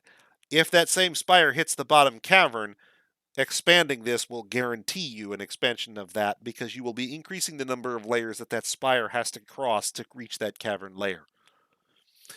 Z levels above layer 5 is the minimum number layers of semi-molten rock that appears in your world. Semi-molten rock is a particular type of designation that you won't worry about much as a new player. It eats all things that are thrown into it from above. You can't dig it out. It's literally a barrier, except in those places where it's pierced by a spire of adamantine. Don't bother to change this. There's no reason to turn it up. There's no point in turning it up. Levels at bottom is 1. Leave it at 1. There's no reason to turn it up. The bottom level is hell. There are demons in hell. If you wake the demons up, they will pathfind. The demons don't need a giant place to pathfind around in. You don't want to have them out of hell unless you're going to colonize it. And if they're wandering around in hell, restricting their space mitigates the amount of pathfinding they can do and keeps them from eating all of your frame rate, or at least as much of your frame rate as possible. Giving them more space doesn't help you in any way and doesn't serve any good function for your fortress, so there's no real good reason to turn this up. unless you're going to build in hell itself, and then by all means turn it up because you know exactly what you're doing and what you're getting into. Minimum and maximum natural cave size. This is how large, top to bottom, your caves are. I do not recommend turning the minimum natural cave size down too much. If you do, you're going to run out of those giant mushroom trees. They don't expand up large enough if you don't have room for them to grow into. So if your caves are too short, your mushroom trees don't really do much. If your caves are really, really large, you've got a lot of empty open space up there that you may have to fill in if you want to wall off a cave. So I leave a little room here, 5 to 6, so that my caves can be a little larger or a little smaller, but they're pretty much all the same size all the time, and I know exactly what I'm going to be getting into for the most part. Now, if you want to have this be realistic, you could set this down to 1 and set the maximum up to something like, I don't know, 500, and your caves could be enormous, and your dwarves can have giant engineering projects to get from the top to the bottom, and I weep for your frame rate and your CPU. Minimum mountain or number of mountain caves and non-mountain caves. These only affect certain things in World Gen. They don't really have a lot of bearing on your fortress. Certain things live in caves like kobolds and giant beasts, and this will give them caves to live in. If you don't have any, it's kind of tough for them to spawn these things because they got to have some place to live. Make caves visible means you can see them on the map and know where they are, so you'll know if your neighbor dragon, if you'll know if your neighbor 2 hamlets over is actually a dragon. Allow Embark options to show tunnels. I'm not even sure if this actually does anything anymore, but it used to be the case that tunnels would go from place to place, and this would allow your Embark options to show if there was a tunnel there. I'm not even sure this actually does anything anymore, to be perfectly frank, and I've never messed with it in a long time at this point. I turn it on and just leave it there. I want my stuff to show all the information I can get, so there's no reason for me to shut it down. Number of civilizations. How many different civilizations you have. Now remember, this includes everything: kobolds and elves and goblins and dwarves. Men. 5 different types of races have civilizations for purposes of this. This is how many of them there can be. Now you're not going to end up with 10 goblins and 10 dwarves and 10 elven humans and 10 human civilizations if you have this set to 10. You might end up with 3 elven civilizations and 1 dwarf, or 3 dwarven civilizations and 1 elf. The variations that you're going to get will vary, but keeping this too small means it can be impossible to generate all the races. Keeping it too large means that all of your civilizations are spread out, and the number of things that you're keeping track of in World Gen and in the behind the scenes of Dwarf Fortress becomes larger. Playable civilization required. If you just want to generate worlds and read their histories in Legends mode, you do not require a playable civilization for your world to be valid. Turn it off. If, however, you're planning to play in Fortress mode, you need a playable civilization. No civ that can actually be formed, you can't play the game. So leave that on. If you're going to do something crazy with your world and try and generate a world where the Forgotten Beasts take over and destroy the world by year 100, but you're not actually planning to play in it, flip it off. Minimum number of squares: mid, high, low, elevation, range, drainage, blah, blah, blah, blah. All these things that we did before. Yep, yep. This is a final check on your world, okay? And says, I must have at least this many tiles of low band volcanism, the bottom 33, if you will, mid band volcanism, the middle 33, if you will, and high band volcanism, the high 33. And don't ask me where it rounds, which one gets the odd 34. I don't know. Doesn't matter. I turn them off. If you need to force your world to have a certain number of these things, turning them on will help you do that. However, these are a prime way to get world gen rejections of your world because it doesn't meet those requirements. If you set these minimums too high, your world will fail to meet that check and it will toss it out and start again. And it will keep doing that until it either finds a valid world or it's done this several hundred times and looks at you and goes, hey, maybe you should check your settings. They're possibly a little contradictory. You can set, for example, a minimum number of high elevation squares to be very large and then eliminate all high elevation areas. That's contradictory. Your world will never be created, no matter what you do. I turn these off because I'm not super picky on what we're going to get. We've kind of set those bands to kind of encourage what we want, but I'm open to other things if they appear. Now I'm going to go back out to the main settings here, and I'm going to hit F6 to save those parameters. It's important that you do that because you never know, it could crash in World Gen and you don't want to lose your settings here. Now, we get to name, the title is what you call this region over here. And you should not modify these default settings that come with the game. Pocket smaller, small, just copy them. There's a simple copy thing over here. Just copy the parameter set. It'll create it down here at the bottom, create a new name for it. We can then rename that title or title that parameter set so we know what it is.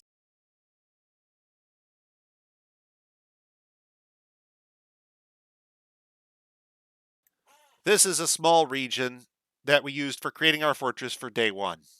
I'll export these settings later on for you folks who are interested. I'll put them out there in the Dwarf Fortress file repository. I'm not actually sure I did that last year. Shame on me. But the goal is that you can actually open up your Dwarf Fortress settings and drop these right into that and generate the same world that we're using here. Speaking of,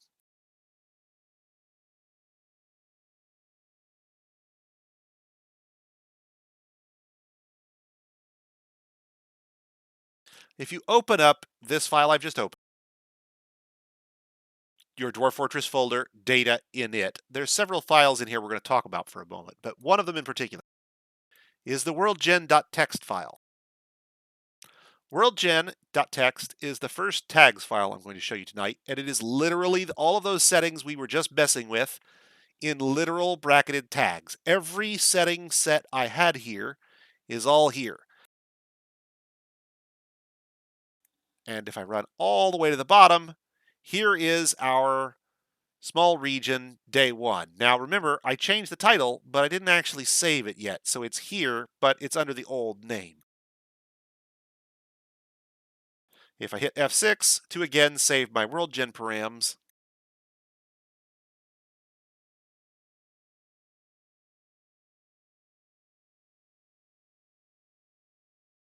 and I jump to the bottom, you'll notice the title here has changed, so we can tell exactly which settings we're working with. It notes which seeds we've used, the dimensions of the world, all of the settings we played with, everything we messed with, all of the minimums and checks and maximums are all here, so that you can change them directly if you like without actually having to be in the game, or review them for later purposes if you're not sure what you used when you were generating a world.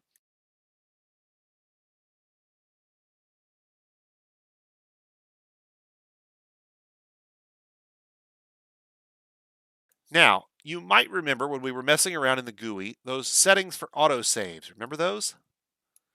They're here. They're in files right here and available for you to modify directly without having to mess with all the buttons. In fact, there's a lot more here than is in the GUI. And there are things here you probably shouldn't mess with if you don't know what you're doing. But all of these things are available to you to configure how your game is going to run. The dinit and init.txt files are initialization settings for your game. dinit in particular pertains to fortress mode, dwarf mode, as it were, and init contains much more general settings for all modes of the game.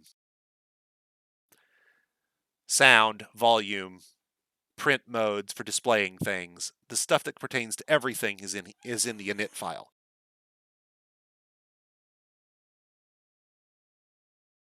dinit pertains specifically to things that are in fortress mode, auto saves, whether it controls these things. Now, some of these things bleed over into adventure mode as well, but that's what the D for dinit is standing for here. Now, in particular, we are going to set logging of map rejects to yes. Now, notice I did not touch these little brackets at the end. They have to stay. This tells Dwarf Fortress how to find this tag, log map rejects, and what its setting is, yes, and where the differentiation is. Embark rectangle is how big of a place we're going to embark in. 4 tiles one dimension, 4 tiles the other. We're going to have auto saves. They're set to seasonal.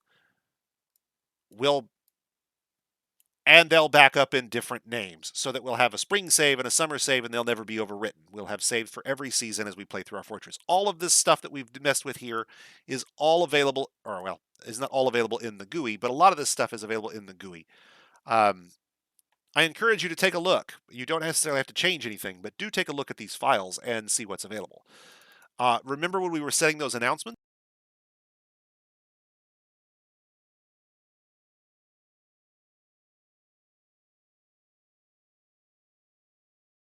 Hell, maybe I took them out.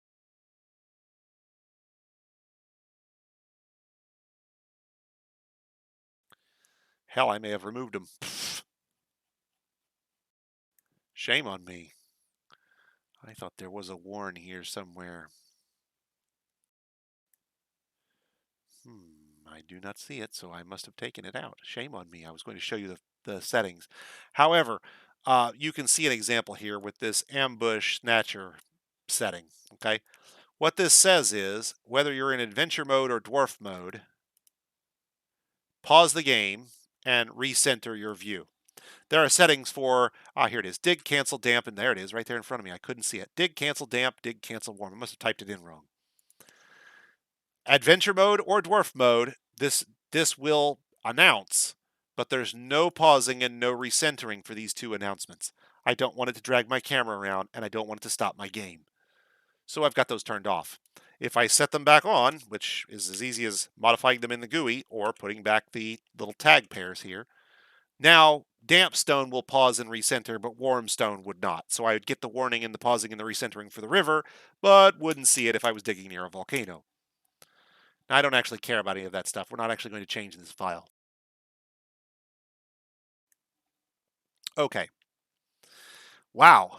Holy cow.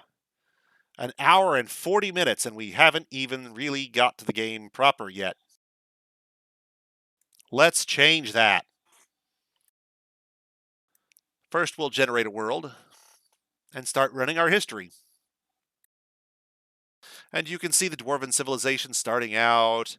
You can see the goblins starting to branch out here and form their little hamlets, and the elves or the humans forming theirs here. I think this is elves, and I'm pretty sure that's humans. And they'll spread out for a while as our history is running. There are currently almost 10,000 historical figures. You can see this number continues to go up.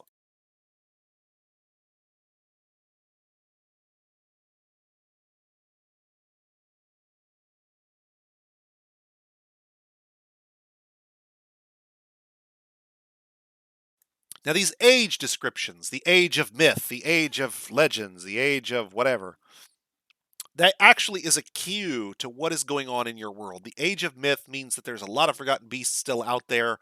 No single race has taken over. There's a few other criteria to be an age of myth. This is kind of generally uh, the default setting you're going to see pretty much when you start out. Now, depending on what happens in your world, the age name can actually change. If you've gotten to where these two beasts are dominant, you might end up in like the age of two beasts, or the age of men, or the age of legends, depending on what criteria are met by your world. If you run long enough, you could be in the age of death, where your world literally has basically no significant sentient life left.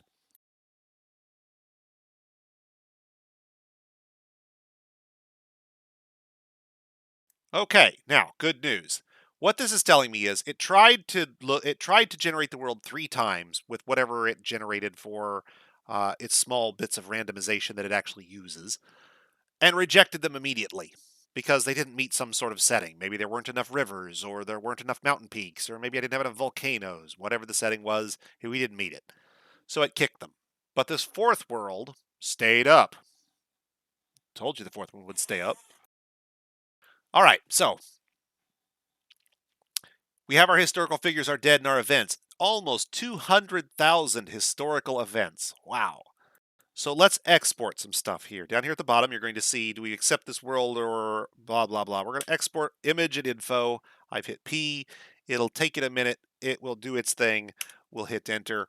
And then we'll go back into Legends mode and do some stuff in there because I kind of want to show off the world a little bit before we actually dive right in. You thought we were actually going to start playing, didn't you? ah, ah. Not yet, but we're getting there.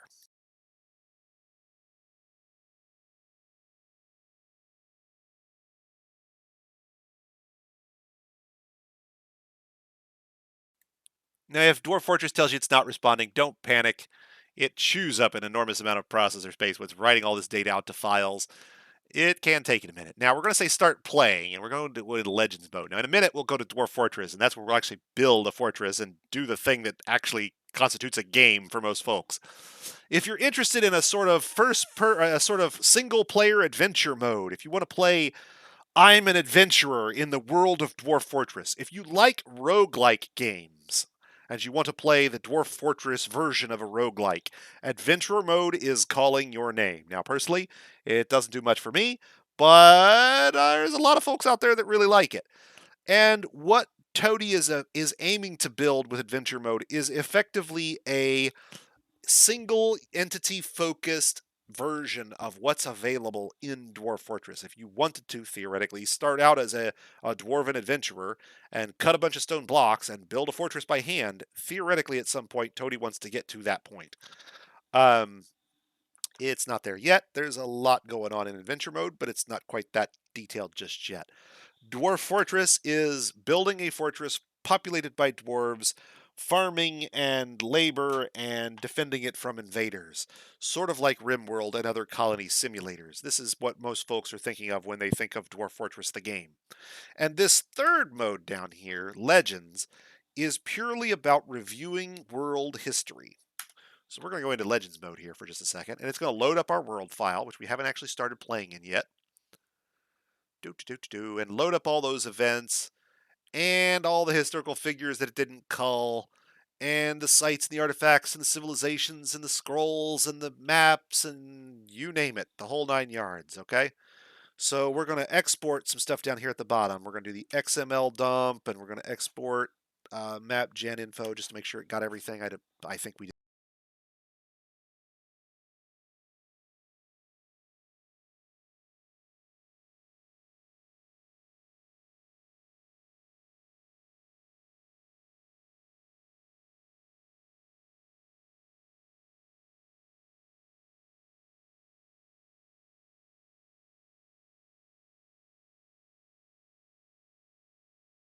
Write it all out to disk.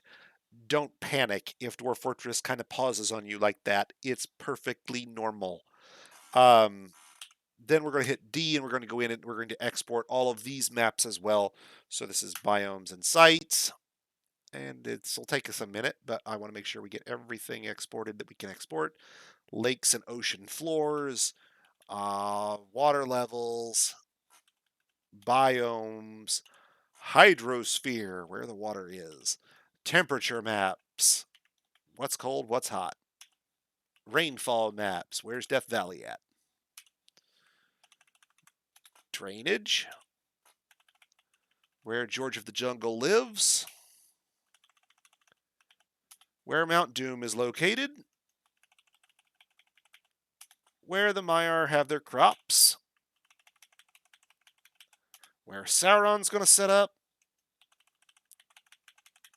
whether the oceans are saltwater or freshwater lakes,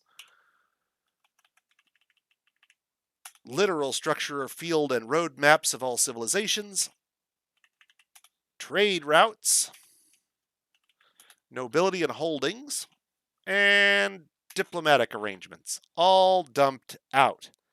Holy cow.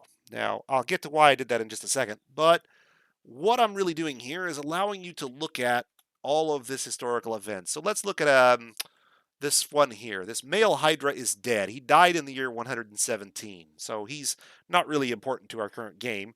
We know we won't run into him. He's not going to have any real significant spoilers for us, probably. But we can go in and look at his entire life history.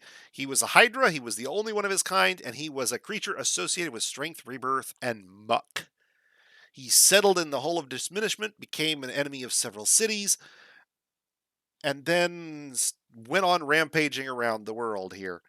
And he rampaged, and he fought, and he rampaged, and he fought. And for years, he attacked dwarves and devoured turkey gobblers, and everything he killed, everything he did, everything he was, everything that was zest is here. All of our zest is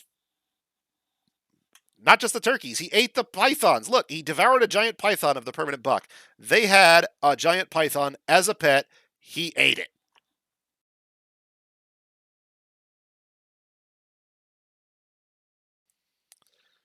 Some dwarves come and fight him. An elf comes to fight him. They're not doing good.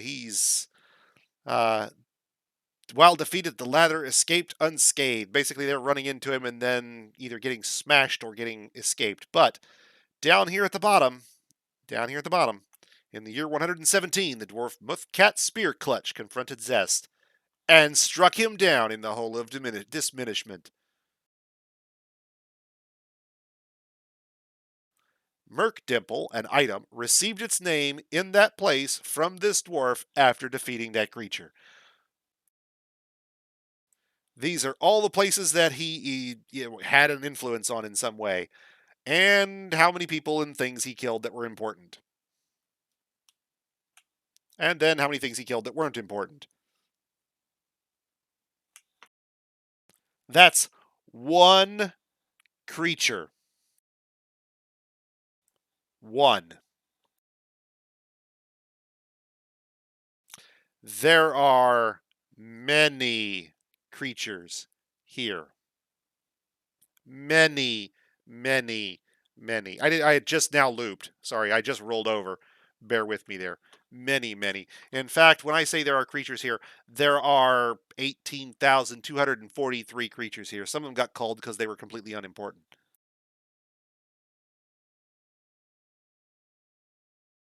Ta-da! But this isn't a real convenient way to look at that stuff. So let's back out here to the menu for a moment.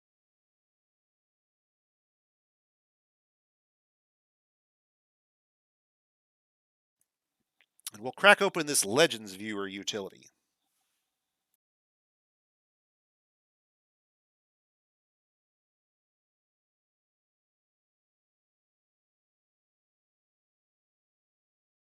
Oh, it started and I didn't notice.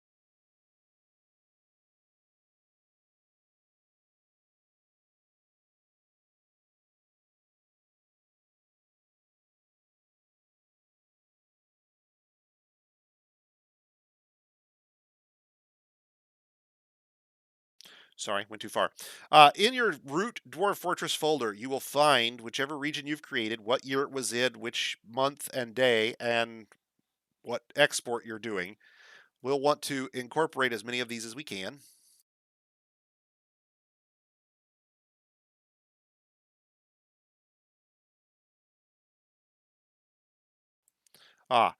In order to get this last part, I forgot about this, so we got to go back and do this real quick. We can do export legends info.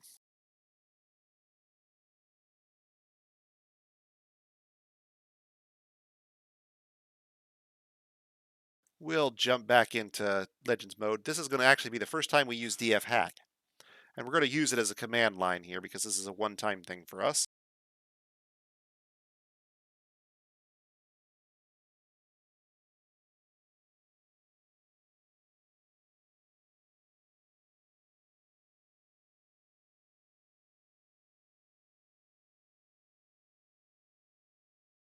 And it's going to export all that stuff.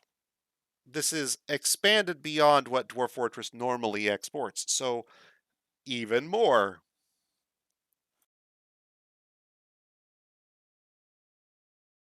Once it's finished, we'll load that additional content in as well.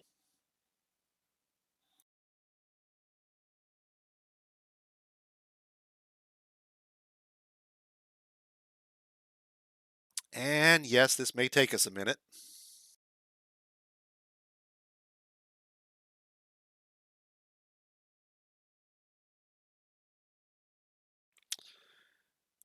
$170,000, 180,000 events it's got to run through here, right?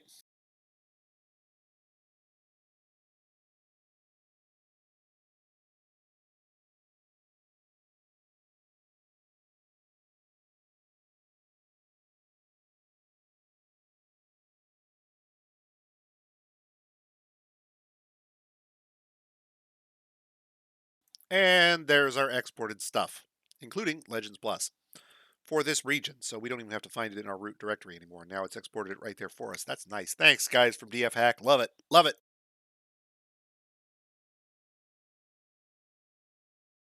Now we're done with DF Hack. We can just leave it open. We can just put it behind everything. We don't care. We're good. Go back into Legends mode here.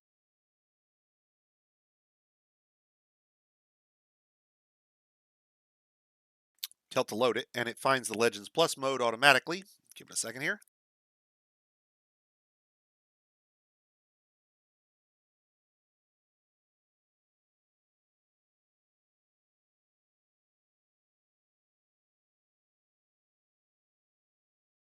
There are 8 civilizations remaining and 2 that have died. We had 10, remember? The goblins didn't make it, the kobolds didn't make it. Right now, the dwarves make up almost half our world. The goblins and the humans each make up almost a quarter, and the elves are just a sliver. Kobolds only have 26 kobolds in the entire world. And they all live in one hole in the ground. Breakdowns of your wars. Remember Zest? Here's Zest, and all the civilizations he fought, and all the people he killed, and direct hyperlinks to all of these things. Here's a rampage he went on in. Here's the events involving Zest on a timeline. Here is the timeline.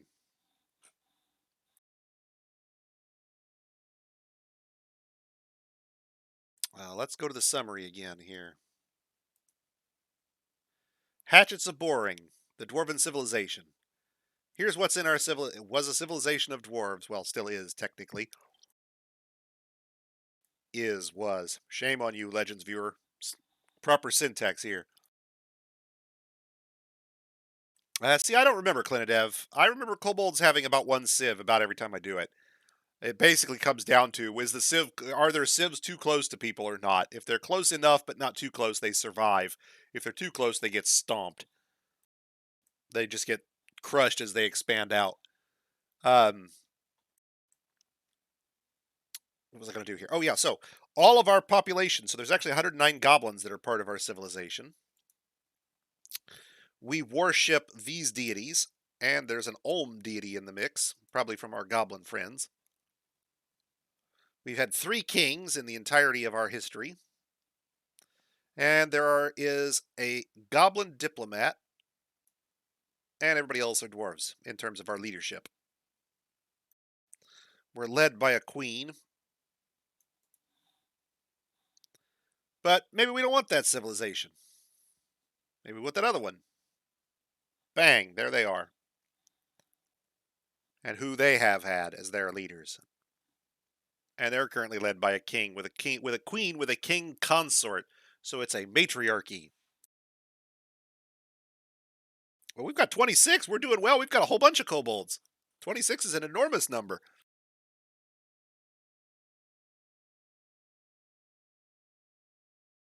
And we could look in on, say, the kobolds, since we've been discussing them so much. And they've got this one cave that they live in.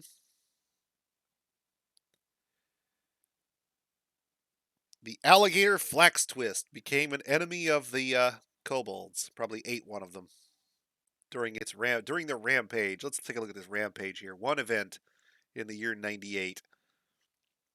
Attacked a kobold and killed him. Devoured him. Attacked another kobold that then got away. And so Flax Twist became an enemy of their civilization, but they never actually have managed to capture or kill him. So he's out there in the wilderness somewhere. And theoretically, you could start an adventurer today, play in this world, and actually encounter Flax Twists, assuming he's still alive. Oh no, he died. Sorry, he was died in the year 112.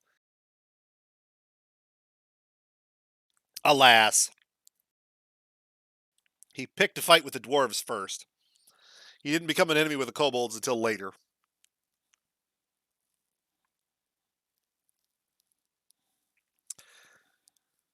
But then he ate some turkeys and chickens and then got killed by a dwarf. But the point I'm trying to make in all this, the actual point of all of this, is that literally everything that has happened in your fortress or in your world is here. This is a war that was fought between these two civilizations, and who fought whom where, and how much they spent in terms of lives and treasure. It's all here. Where the regions are in your areas. This is a wetland. It's founded there. Here's a picture of it up close. It's got one region tile. Here's the stuff that's happened in that place.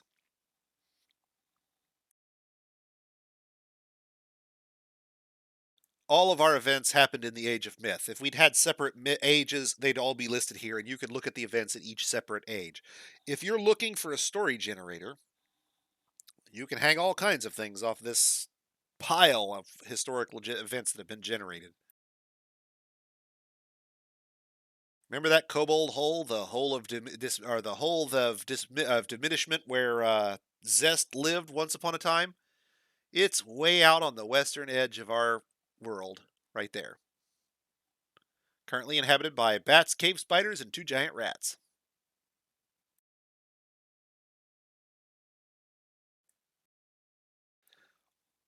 The amount of detail here is simply astonishing, frankly, and I could not possibly cover it all if I wanted to. That's probably an event chart or something similar. Um, you can search for particular things. There's an enormous quantity of things to go through here. I couldn't possibly cover this whole world's history if I wanted to, and we don't even know if this is the world we're going to stick with. So for the moment, we're going to bail out of here. But I did want to kind of show this to new players to give you an idea of what Dwarf Fortress is actually tracking in the background. How many cave crocodiles are there in the world? There are 129,887 cave crocodiles spanning our world. Now, certain things are unnumbered. We don't count them. There are too many. That includes certain things like demons. There's an uncountable number of vomit monsters out there roaming around.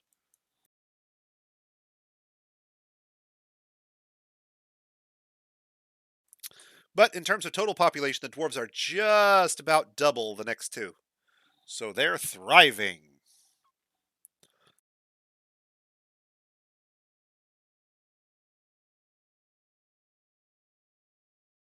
All right, let's close this bad boy and get on to embarking. You know, the actual game, almost.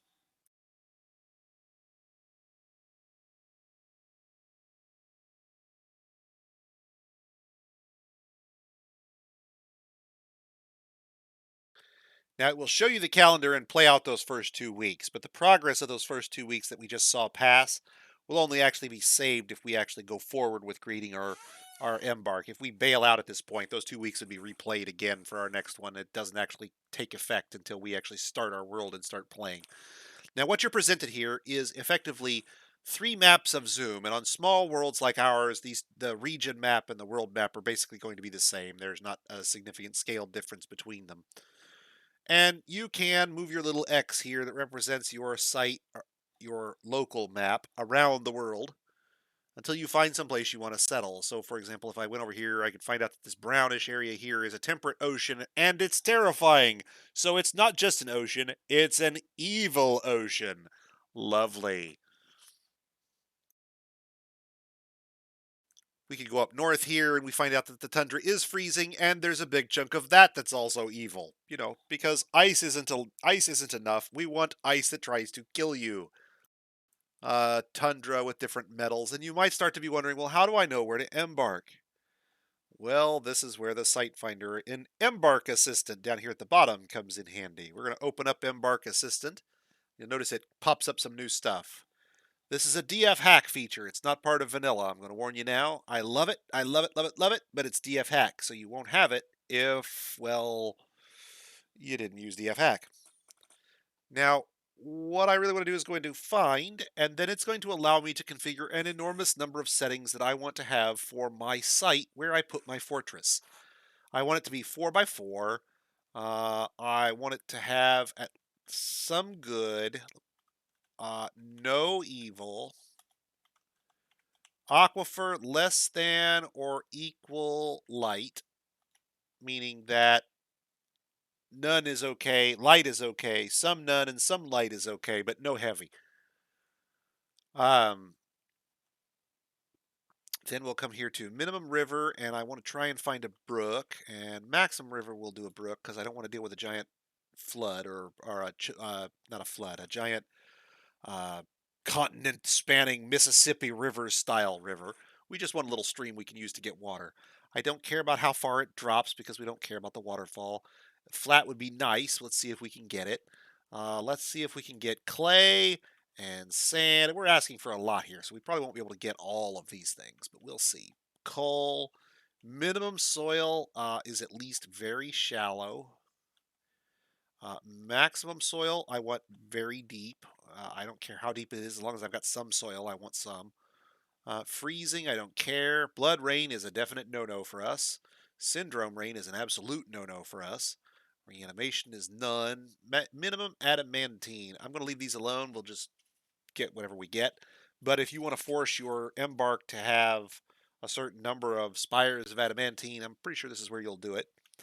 Minimum magma. So we want at least magma on the third cavern, meaning that if we don't get some magma up fairly high, it will reject. So we may have to turn that down. Biome counts, I don't care about. Types of biomes. If you want to have your fortress in a swamp, no matter what, turn your biomes on. Minimum trees, very scarce. I want to have at least some wood on site. It doesn't have to be a lot, but I want some. If you embark in a desert or badlands, it's possible that you have no trees and you have to import all your wood. I'm trying to avoid that. It's annoying. It's doable. You can certainly have coal or other sources of fuel as well. And you can import trees. They're not very expensive, they're just heavy. And there's only so much room in the wagons, which means they kind of interfere with other things.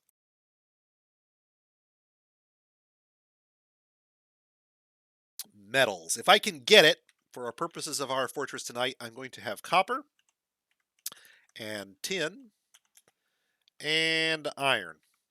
And this gives me a very broad selection of weaponable materials. I could make copper items, I could make bronze items, and I can make iron items. With these three items, I have access to all three of those weaponable metals. And if I have iron, I have access to steel. So I have the fourth one as well. Um, there are mysterious caverns with trees. Assuming, of course, that you set your minimum water level to at least 1, because if you didn't, your caverns might not have trees either.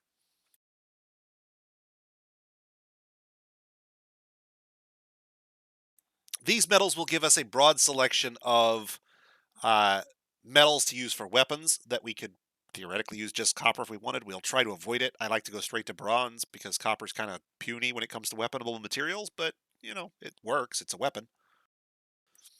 Uh, Economic materials. This is where you could dictate that you had certain types of minerals. I like to dictate that I have fire clay if I can do it. Um, Maybe you don't get it. Maybe it's too refined a setting. Fire clay is the most valuable type of clay for purposes of ceramics. I really like fire clay if I'm going to deal with ceramics because all other clays must be glazed if you use them for certain functions, whereas fire clay is good to go out of the box. For those of you with a background in pottery and ceramics, the difference here is that fire clay is effectively a vitrifying porcelain, and the other clays are earthenware and must be glazed.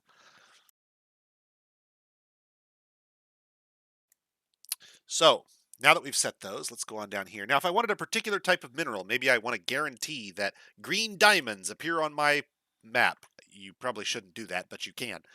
Um, Maybe you want to make sure that you can build your fortress out of that righteous mineral dolomite. Well, there it is. Set dolomite to appear on your site, and if your site doesn't have dolomite, it kicks it out of the selection settings. We won't mess with that for tonight. Minimum necro tower, I'm not going to worry about that. Maximum necro tower, I'm going to set to 0 for purposes of our fortress tonight. Minimum near civilizations, I'm not going to worry about. We're not going to worry about the count so much as I'm going to say, well, I want to have elves, and I want to have humans, and I want to have goblins. I'm not so worried about kobolds. There's only 26 of them in the whole world, and frankly, if they come to visit us, they're all going to die, and we'll be responsible for making the kobolds extinct. And I'm just not that evil, usually, most of the time, occasionally. So we'll save our settings here, and now that we've done that, we can then hit the Find button, and it will start looking through our world for viable candidates. Now, it may eliminate all of them this time because our settings are pretty refined. But once it's run through the settings, any that keep their X's, doesn't look like we found anything here. It would be flashing if there were areas to embark in. So doesn't look like we can do it with the settings we've got here. Matching world tiles is 0. That is to say, we don't have settings that actually are viable. Too many conflicting settings. So let's go back in and take a look and see what we have to change to loosen our things up a little bit. Let's start by knocking off fire clay. We could do with the other types, if we had to. Let's knock off minimum magma while we're at it. In fact, let's do minimum magma first and then go back to put fire clay back on. See if we can get just that. This is still really, really specific. Oops. Make sure I saved those. And we'll hit find, and this still may not find anything. Again, still 0. Still got to loosen it up. So, let's turn some stuff off. We'll stop worrying about fire clay. We'll stop worrying about minimum trees. Let's see if we can find, and we'll tell it we don't care. Maybe they couldn't find it because there was a necro tower nearby. We'll allow those two. And that still may be 0. We're still pretty fine. Okay, still no. So now we start looking at, well, maybe we don't get all the metals we want. Because let's do present, and maybe our soil is our problem. Oops. And still no dice. This may not be possible. Let's see. Let's go up to, we don't care what river we're on. And we don't care about flat. Now, we've started to get tiles. You'll notice that there's a count here. The looser you make your settings, the more of them you're going to get. The tighter you make them, right down to 0, you might not get anything. But this is going to put us in this good-natured swamp here. Temperate Freshwater Marsh, Joyous Wilds. So Joyous Wilds is savage good. This is on the high end of the savagery scale and on the good end of the good-evil scale.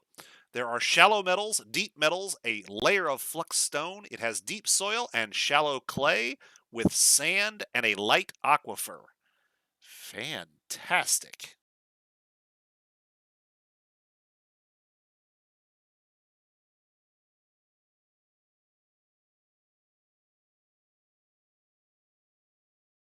Now I'm going to pop out and use another tool from DF Hack, Prospect. Prospect is fantastic for giving us a rough estimate of what types of stuff is in our site. Now, I wouldn't rely on the counts to be 110% accurate. They're estimates. And some of these things may or may not appear in places you can get to them. Maybe they've been overwritten by other features. For example, the silty clay that appears way up here on Z level 136 might not actually still be there. It could have been overwritten by certain other things. But what this generally says to me is that we're going to have about 3 levels of sand and clay before we hit stone. And we're going to have, let's see here, marble is a flux stone. We have gabbro on site, which I just love for the name. Let's see, tetrahedrite is copper. Sphalerite is zinc. Limonite is iron. Galena is lead and silver. Garnierite is, let me think, that's lead and, no, not lead. Nickel? Nickel. Tetrahedrite, in fact, will give us, I believe, copper and silver.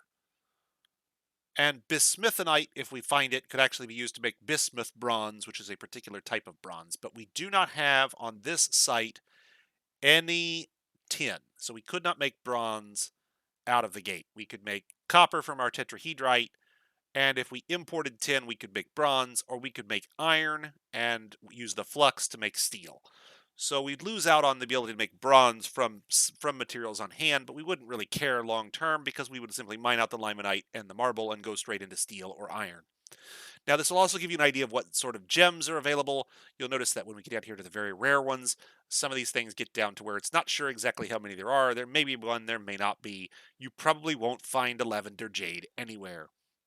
When we were discussing gems before, and I said you could force your site to have a diamond, yeah, you could, but you probably won't find the one you're looking for. And there are some other vein stones as well in different types and flavors, and the varieties between those are mostly less concerned to us unless we're concerned about color. Cobaltite, for example, is a nice dark blue. Microcline is a sort of light cotton candy blue. If you're wanting to build a tower with a particular color, for example, you might care about what types of stone were available. So we don't have to embark there. We can look some other places. Let's go back to our site finder and see, no, we're still doing copper, tin, and iron. Copper, tin, and iron. Why did it give us... I didn't think I saw cassiterite in the list. So let's take a look at this guy. Oh, we may not have been lined up on the right spot. That's the other thing I should have mentioned. Ha, silly Matt. Tricks are for kids. Okay, so notice up here in the local region, what I should have done before I did this, and I didn't think about it. Now I know why we didn't see that stuff. Silly me. Notice that I'm moving this little square around. That square is our actual embark zone. That's literally where our fortress would be if we embarked right now. These X's, these flashing X's here, indicate the upper left square we should place this upon in order to guarantee that we meet our criteria. Wherever we had it before met some of them, but probably not all of them. Remember, I didn't see the cassiterite. Well, tin is a requirement for us, and that's cassiterite. It wasn't in the list because we weren't actually on the squares that line up to where the stuff was. So some of our criteria was being met, but not all of it. Now if I go back out there, now that I'm lined up on the upper left-hand square, and I could use any of these flashing X's as the upper left and still meet all of my requirements, but there would be differences in the terrain that I'm working with. So I could go over here and I'd still meet all my requirements, or I could go over here and still meet all my requirements. But the terrain itself would differ. If I tab through the terrain here, this tells us that our neighbors include goblins, humans, and elves. We are a part of the barricade of influences by default, so I get to select which civilization sent out our expedition party.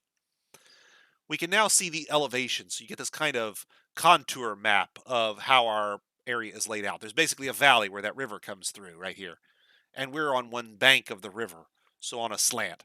If we wanted a more flat area, we'd have to get an area with a flatter elevation than what this has.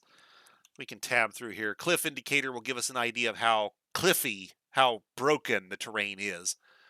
0 meaning that it's basically flat, 1 meaning there's some slight slopes, and this star over here meaning you're looking at that giant cliff from Mordor where it just basically goes up and then goes in an inch and then goes up another 500 feet. 20 plus Z levels of cliff, 10 plus Z levels of cliff. These are super, super steep cliffs. Side of a volcano kind of thing. And then back around to the surroundings we're going to embark in. Now, this is useful to you as well. It tells you what sort of area you're going to embark in. Temperate areas are going to tend to have cold winters and warm, but not necessarily scorching summers. Woodland is a middle-of-the-road tree level, meaning that we're not going to run out of wood anytime soon. But if we really wanted to get right down and dirty with it, we probably could cut all the trees down. Yep, one of those flashy X's has got to be our top left in order to meet our criteria. I forgot about that. Silly Matt. I was like, where's my tin? So let's look at that for a moment. So I did mention.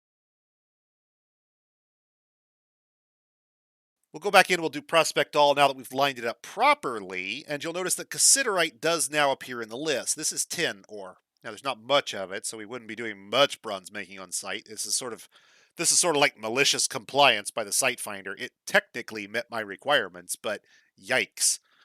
Um, we could, however, spend this enormous abundance of gold on anything we wanted, like, trinkets that we could then give to other civilizations in exchange for tin bars that they could then use to make bronze if we wanted to go that route. Again, it probably wouldn't matter. We'd probably just shoot straight for iron if we could get it. It's a whole lot better than using bronze for most things for our purposes.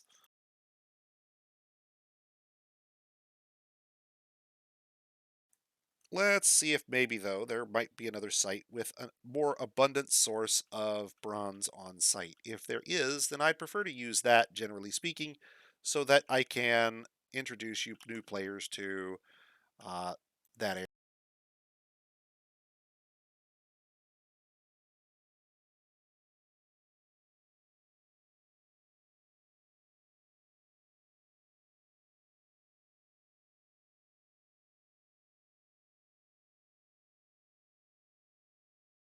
Apparently I had a shift key get stuck here.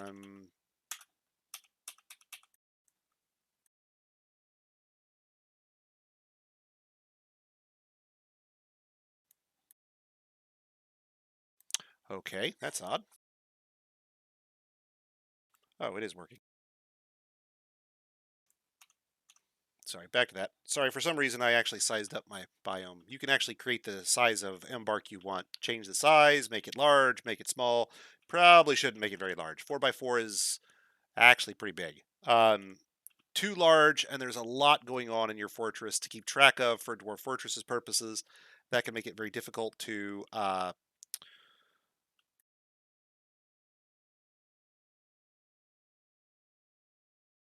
can make it very difficult for you to actually run your fortress by virtue of simply having so much going on that your fortress bogs down to a halt. Now, if I go over here all the way, I can end up with a 4x4 Embark with a river along the southern border, mostly in the river valley, but not completely flat. A little cliffy towards the north, but not bad. Keep all my neighbors that I care about. Still get to pick my civilization. We're not too far away from one of them or out of contact with one of them. Let's take a look at Prospect.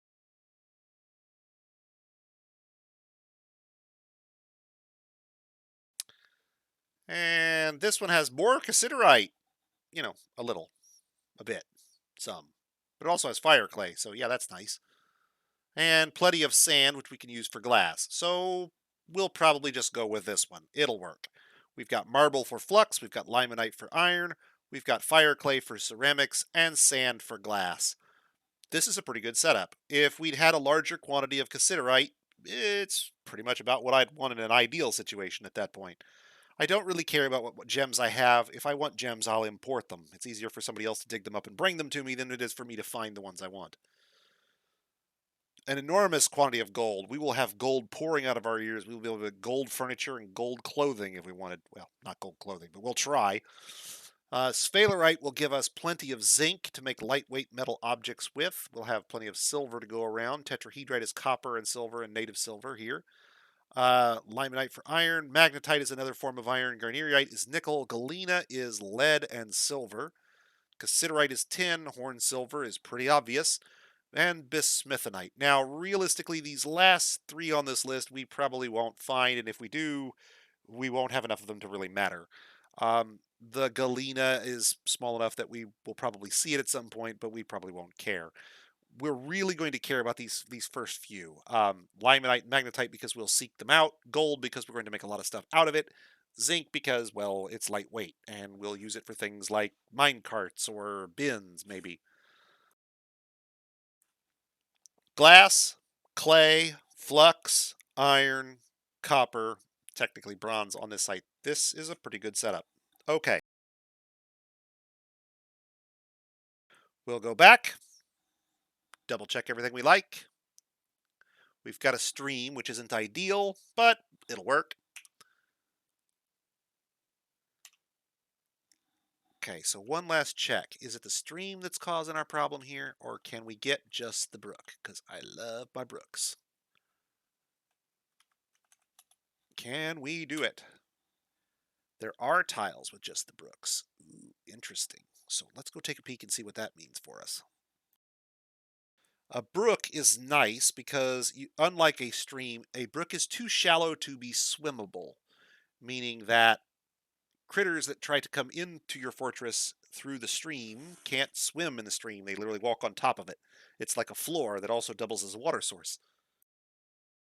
Green glass goblets with gold studs. Gold goblets with green glass cut gems. No, I think I like the glass goblets with the gold studs. We'll shoot for that. That'll give us lots to do. All right, so let's see what we get here. Quick peek at Prospect, and we've got lots of limonite. Cassiterite's still low.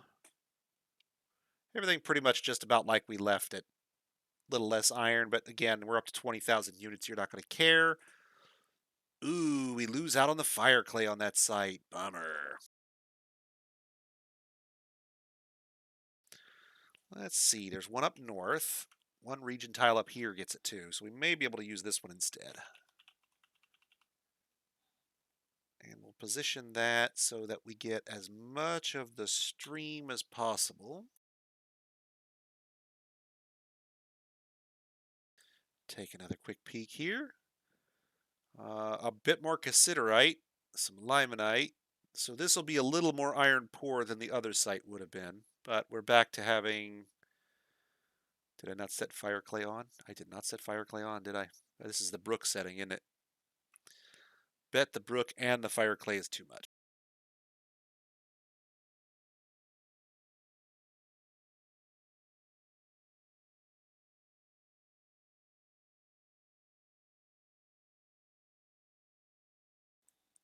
Yeah, that's too much. We're asking for the world and we're not going to get it. Well, I like my fire clay more than I like my brook for this purpose, so we're going to see if we can get the fire clay with no worry about the river. And we'll get a few tiles out of that one. So, yep, there's going to be a chance we can do what we want here. All right. Now, keep in mind, we have used some really, really, really precise settings to get this. So this is very, very specific.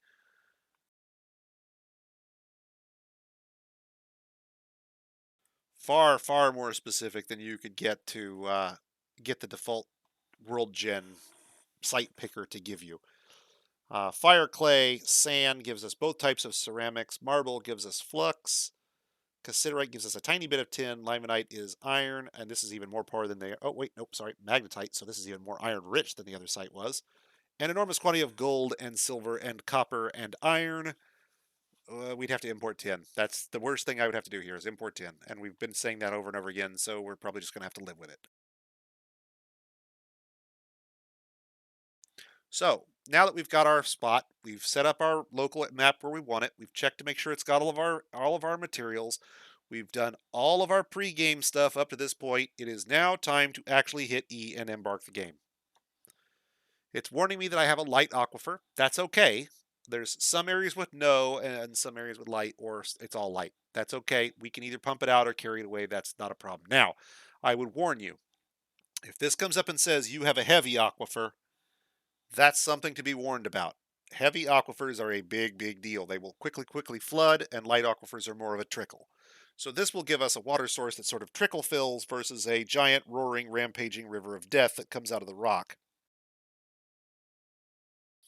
We'll embark, and we'll prepare for the journey carefully. Now, I would like to give a call out to my friend Clinadev's annotated Craft Lord settings here, if you wanted to take a look at it. This is an interesting setup to use for a new player setup to have all of your starting 7 functional and equipable at their labors right out of the gate. If you're going to delve heavily into glass and ceramics, it's actually not a bad setup to use. Now I'm going to go through prepare carefully tonight so we can actually see what I'm picking out and go through it, and I'll go through why I'm picking out what I'm picking out. So there's 2 modes here. If you hit tab, you can move between them. I'm going to remove one of those copper picks and both of the battle axes. And let's see here. We're going to increase the number of seeds we have, because I like to be able to plant large numbers of crops as quickly as possible early on in order to get my agriculture up, out of the way, established, and dealt with.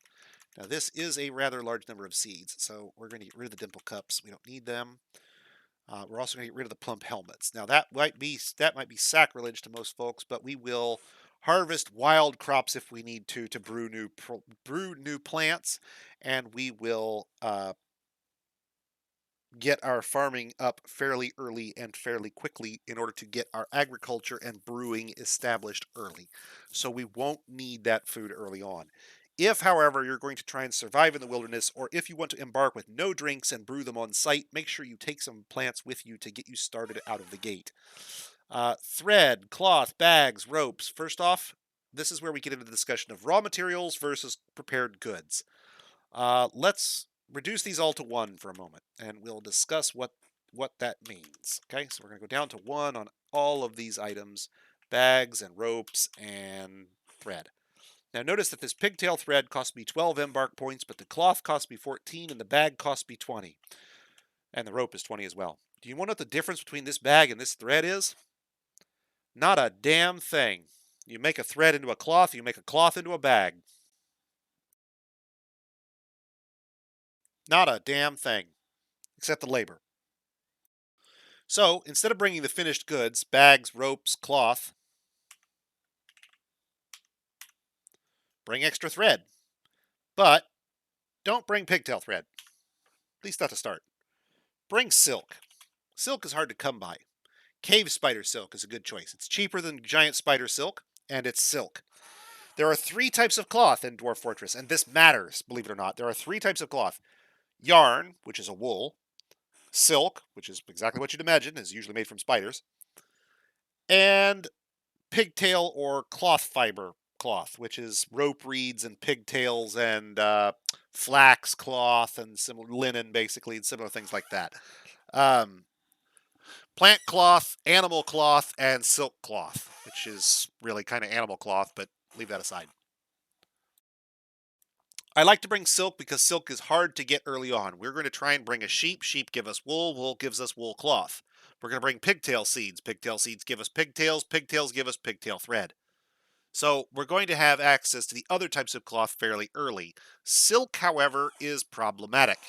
Getting access to silk means either accessing the caverns, which can be dangerous or can be safe depending on your caverns and your amount of preparation and time and so forth, or we have to import it, which is also its own problem. So we want to bring silk cloth early on. Now this is for moods, and I haven't talked about moods, and we're really not going to talk about moods much tonight. But suffice to say, occasionally a dwarf will go a little mad, decide he wants to make some super powerful magical artifact, and he will retire away to his workshop to slave away with whatever materials he has to hand. When he does this, if you want a specific type of cloth, you have to have that type. He doesn't ask for sheep wool. He just asks for wool cloth. He doesn't ask for giant cave spider silk. He just asks for silk. If you don't have any silk, wool cloth will not substitute. Dwarves are picky. So the cloth type matters. And we're going to bring... not cloth. I undid my own example right there. Did you see that? Did you catch that? I almost screwed you up right there. You do want to bring cloth, but you don't actually bring the cloth. You bring thread. Silk thread. I wondered why that was 7. Didn't think about it at the time. Shame on me. I'm running along and not paying attention to what I'm doing. We'll bring a few. We don't need a huge amount. I don't need this step ladder. That's just wood. I don't need this wheelbarrow. That's wood. Crutches and buckets. That's all wood. Wood, wood, wood, wood, wood, wood. We can bring wood. Wood's cheap. Leather quivers. Bring the leather. Harvest your own animals. Doesn't matter. Expensive.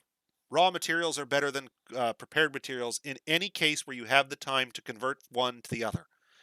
There's one exception where I recommend you bring prepared goods, and that would be the prepared exception, meaning you are going to arrive into a potentially dangerous environment when you arrive. If you're embarking in an evil area, bring a pick, bring an axe. Don't embark without them and expect to make them on site. The skeletons will arrive before you get your forage up. They'll all be eaten before you're done. If you're going to embark someplace where you need the speed of setup, bring the prepared pick, bring a prepared axe. If not, then we're going to do what we did tonight, and we're going to bring the raw materials and make those things on site and save ourselves massive quantities of embark points in the making. By so doing, we will give our access to a greater quantity of prepared goods at embark than we would have been able to take if we had collected them directly. Instead, raw materials, make the stuff on site, have it fairly early, but not right away. One exception, I'm going to bring a copper pick. I want to be able to get my excavations started early. While we're still forging picks and axes and getting our initial wood cutting done, I want folks mining in this case. Now, this is a little bit of a departure for me. I didn't usually do this, but I'm going to do it here. Now, I'm using copper picks and not iron picks because material doesn't matter and copper is cheaper. Bronze is more expensive, iron is more expensive, steel is more expensive. Copper is the cheapest. 2 of these will allow me to set 2 miners to work right away out of the gate and have them start on our fortifications and constructions below ground on day 1 without having to wait for our forges to get up and running. Now, we are still going to get our forges up and running, and we are still going to produce lots of stuff on site. So we're going to do that by going in here and saying we want some stone. Stone, I hear you say. Why are you bringing stone? Well, we're going to bring malachite. Malachite is stone, but it's an ore of copper. We're also going to bring cassiterite. Cassiterite is an ore of tin. Copper and tin makes bronze. So we're going to be able to make bronze implements, picks, axes, and armor right out of the gate using the materials we bring with us. Now we're also going to have to bring coal. And coal comes in two forms. Bituminous coal, which is the better form, and sometimes you'll find lignite. Lignite is the inferior form of coal. You take it if you don't have bituminous coal. They're the same price, and bituminous coal is better. Always take bituminous coal if you can. Bituminous coal. Bang. Now, that's all fine and good. Those are the three elements to make bronze. Coal to make fuel, cassiterite to make tin, malachite to make copper. Mix it all up, you end up with bronze. That's good. But one other thing is required to get this virtuous cycle started. A unit of fuel is necessary to begin the cycle. You can take wood and burn the wood to charcoal and use the charcoal, but that's an extra cycle of labor that's going to kick off there on day one, and none of your dwarves are going to be skilled in wood burning, so it's going to take longer than normal. Instead, bite the bullet and take 1 unit of fuel with you. You only need 1 as long as you do this properly. That unit will get your cycle started, and you'll use that cycle to make more fuel. So there are 2 types of fuel that we care about here, coke and charcoal. Coke and charcoal. They're the same price, they're equivalent, there is no difference. Charcoal is made from wood, coke is made from coal. It doesn't matter which one you bring.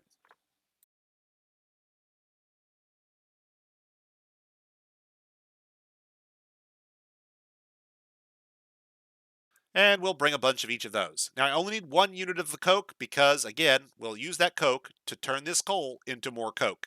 And once that cycle is started, we have more coke than we know what to do with, and we'll have plenty to make our bronze with.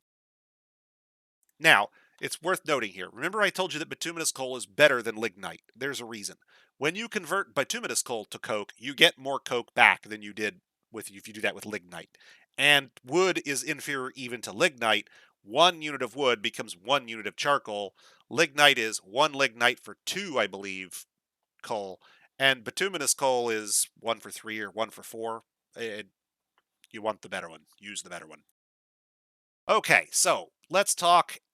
Let's see here. We've got our fish and our kangaroo liver and seeds. Oops, I didn't go up on those. You don't need as many seeds as I'm bringing. I like to really go heavy on my farming. I also like to bring a variety of booze. Oops, 30. Let's go all the way down to 20 on this one. And then we'll add rum. Why not rum? The rum is not always gone. Not yet, anyway. Okay. Got our picks, got our anvil, got our rum. Now, we do not have axe or a way to cut wood. We do not have any wood. That's bad. So, let's get some wood. Tower cap logs are nice and white. I like those because they make the beds look like beds with white sheets and white pillows. It kind of looks nice. But you can get them in all sorts of colors, reds and blues and the whole 9 yards. Bring a few. You don't need to go. Remember, we're embarking somewhere with trees, so we're going to cut trees and have logs. We don't need a huge abundance of logs. I probably don't even need the 10 I'm bringing. We may cut it back. But a few is good. It allows us to set up some of the workshops where things don't burn, and we can use those things for making our first beds or our first wagons or whatever we first need to get things moved around. We also need to bring some regular stone, just plain old stone. Now, you can use a few other things in place of stone, like ash or that sort of thing, but I like gabbro because it's easy to remember. Gabbro. Gabbro is magma safe, meaning you can expose it to magma and it won't hurt anything. It's fire safe, meaning you can use it to build your forges and it won't burn. And it's a nice dark gray color, generally speaking, on most tile sets. You don't need a lot of stone, just a few pieces in order to be able to build those first few workshops. That's all we'll need for that. Now, let's take a look and see what we don't have here. We're not going to bring a whole bunch of food or plants or seeds or drinks that we already have. We have our picks. We don't bring weapons. We make them on site. We don't bring training weapons or ammo. We make them on site. Anvils. We already have an anvil in the list. Don't take the anvil out of your list. The anvil is a chicken or egg problem, and it is waiting to eat your fortress your first time out. If you remove the anvil, you have no way to smelt metals whatsoever. An anvil is required for all forge operations, and you cannot make an anvil without an anvil. This, of course, begs the question where the first anvil came from, and any dwarf who hears you ask that question will hit you in the face with a hammer, so don't ask. You have to have an anvil to do any metal work whatsoever. If you don't bring one with you, you're going to be stuck waiting to trade for one. And that could be the first year you get it could be the second year you get it could be years before you get one. You don't know, and you may not ever get one before you need it. So make sure you bring one. An iron anvil if you can, it's cheaper. Steel anvil if you can't. I don't like having only a steel anvil option, but if that's all I've got, I'll take a steel anvil. Don't bother with leather, we'll kill animals if we need it. Don't bother with cloth, bring the thread. Wood, we've got logs on site. Stone, we already got. Metal bars are actually intermediate products made from ore. Don't bring them, bring the ore. Don't bother with gems. They're just decorations. They serve you no purpose. Sand. Sand is your friend. Sand comes in all sorts of things, and contrary to certain Jedi, you don't give a rat's butt whether it's rough or not. What you care about is that every unit of sand you bring comes in a bag. So, remember earlier when we were adding bags? Bag. Bags are expensive. 10 points and 40 points and 30 points, and that's an empty bag. It's just an empty bag. It's cavefish leather bag. 10. Just the bag. Sand. 1 point. Comes with a free bag per unit. That's right. 11 embark points worth of stuff for 1 point. Dump the sand out if you don't want it. Keep the bag. But take the sand anyway, especially if you're in an area with sand natively, because you can use those bags as sand bags, as we are now, to make your glassworks with. And you'll have bags pre-made, already ready to go, when you start your glass industry, without having to use up any textiles whatsoever, or import them, or slaughter animals, or deal with anything. You'll be ready to go. So, sand. It might be rough, but it's our friend. Raw glass is just a gem. Clay, you could bring fire clay and make it into ceramics on site, but if you're not going to have a ceramics site or ceramics industry on site, that is to say, if you don't have fire clay natively, I wouldn't bother. And to be honest, generally, I wouldn't bother anyway. You're going to harvest the clay on site. It's not particularly useful out of the gate for things you can build. None of the other clays can be used for food carrying containers unless they're glazed first, which is a whole other step you have to deal with. Fire clay has to be forged just like all the other materials do, at which point, why don't you take one of your malachite bars, break it down into copper, and use that for a copper bin or whatever. I wouldn't bring clay with me when I started. Stone blocks, don't bring the block. Bring the stone, make the blocks. You get more blocks out of it than you would if you brought them natively, and they're cheaper. Trap components, you don't bring them, you make them. Look how expensive that is. You want to spend 660 points just so you can have a silver corkscrew sitting on your wagon when you arrive? No, don't. Bodywear, handwear, headwear, legwear, shields, armor, all finished products. Don't bring them. Cheeses, no, don't. Powders. This is technically a couple of finished products, but I do recommend bringing a unit or two of gypsum plaster. Gypsum plaster is used to make casts for injured dwarves. You can get by with just splints. This is technically true. Gypsum powder, as far as I know, is better. You probably don't have gypsum on site to make it. That leaves you, importing it and dealing with that sort of thing. It's kind of a pain. Having a few bags of it on hand means you have some ready to go before you have to worry about the first dwarf getting injured.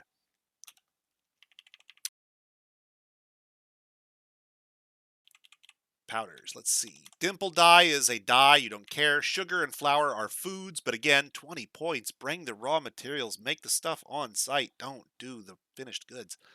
Yikes, yikes, yikes. Extracts. Dwarven syrup is food. Blood is just blood. Milk can be made into cheese. Milk is worth a mention here. 1 point comes with a barrel. That's 1 unit of Yex milk comes with a barrel. Make the milk into cheese. Get the cheese. Keep the barrel. Each different type of milk you bring has to be placed in its own barrel. Yak's milk and cow's milk and cat milk and dog milk and pig milk and horse milk and however many you can get together. Every one of them is a free barrel. Go nuts. Food and drinks up here, wine, beer, rum, and our cavefish and kangaroo liver are also in containers. The wine and beer and rum come in barrels, as do the food. Every individual type of food you bring will, by default, get its own barrel, up to a certain number of units per container. I think you get I think you get 11 units before you roll over, so it's 10, and then the 11th unit gets you another container.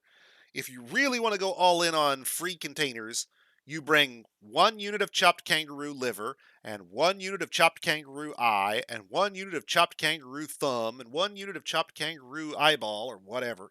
Every little individual little thing you can, spread out as much as you can, across as many different types as you can, while keeping your price down.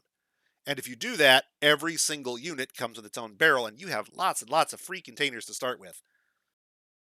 Not essential. Nice sometimes, but not essential. So what else do we have here? We've done looked through our milk. We don't want to bother with that for right now. Let's see. Crafts are things you'll make. Toys are things you make. Instruments are things you make. Tools, cages, barrels, buckets, cops, goblins, flasks, water skins, quivers, backpacks, bags. All of these are finished goods. Don't bring any of this stuff, you crazy, crazy people. Sheets are sheets of paper. Ropes are finished goods. Splints, crutches, and most of the miscellaneous stuff are all finished goods. Don't bring them. Did you catch all that? Can I breathe now? Okay, so all of that is just items. There are still 2 more categories of things we have to bring. Animals, which in our case is going to be peacock and peahen. We're going to bring a sow and a boar and a ram and a ewe. We're going to bring a single male cat and a single female cat. Actually, I take it back. We're just going to bring the female.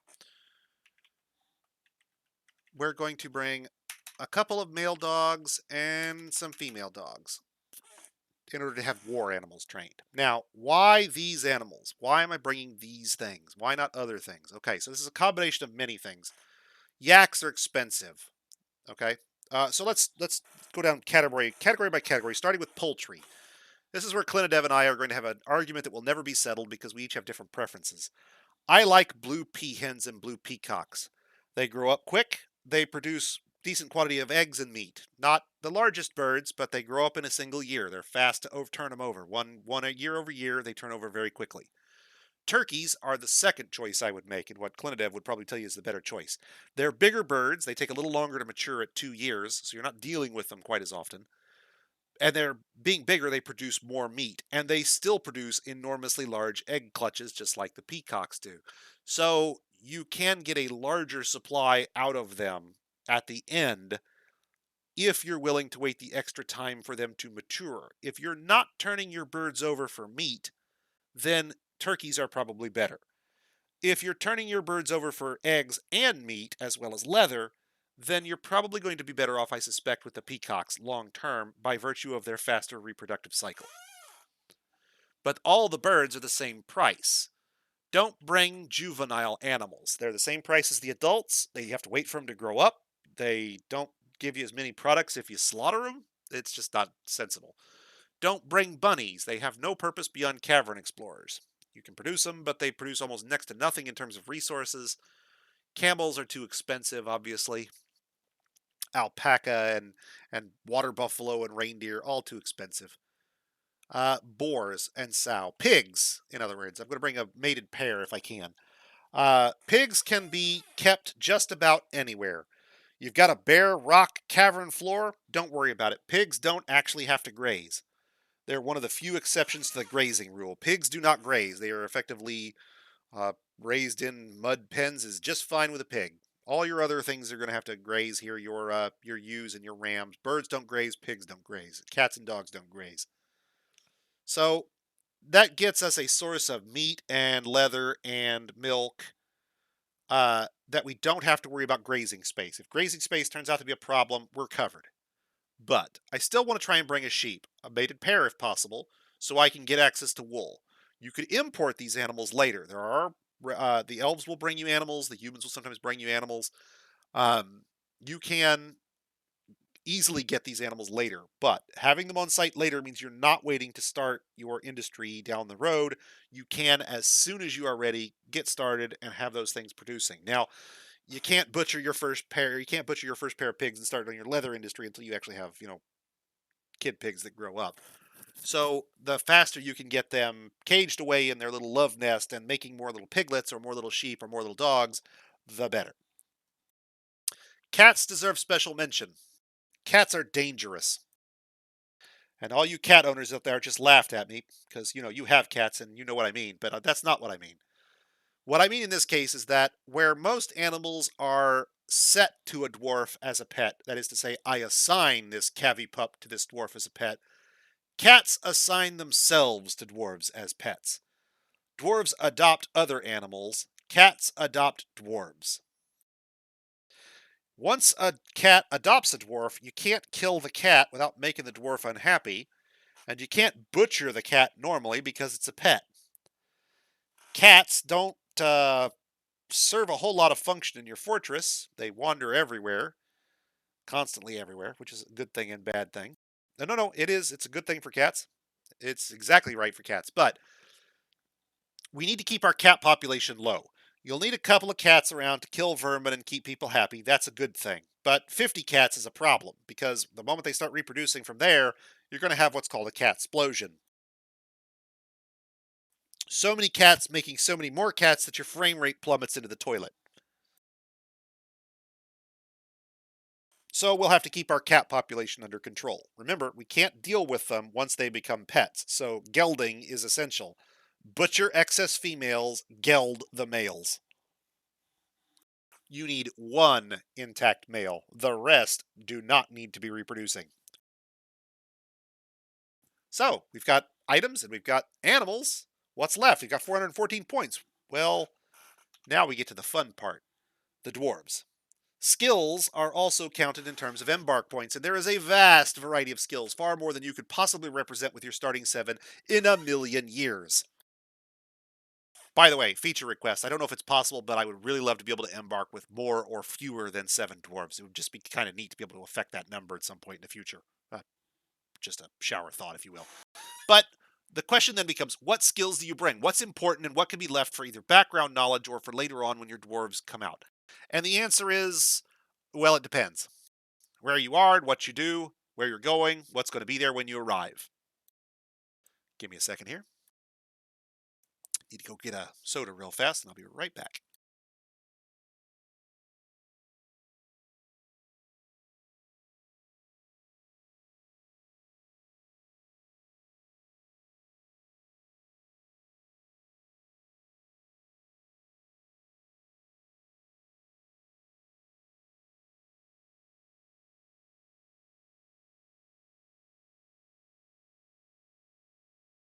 Now, my good friend Clinidev would tell you that wax working is the single most important skill in a fortress. No, he really wouldn't, but I like to tease him anyway.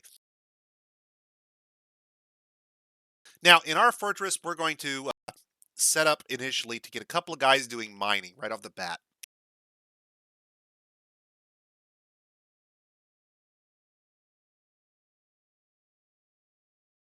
Now, they don't have to be super good at it. They're going to get a lot of practice right away. Day 1, their job is to pick up a pick and start digging. And they're not going to do much else for a while. We're going to need a weaponsmith to make more picks and axes. And I like to have a higher skill weaponsmith. Weapons have quality levels. Skill matters. More skill, higher quality. Higher quality, better weapon. Not a joke.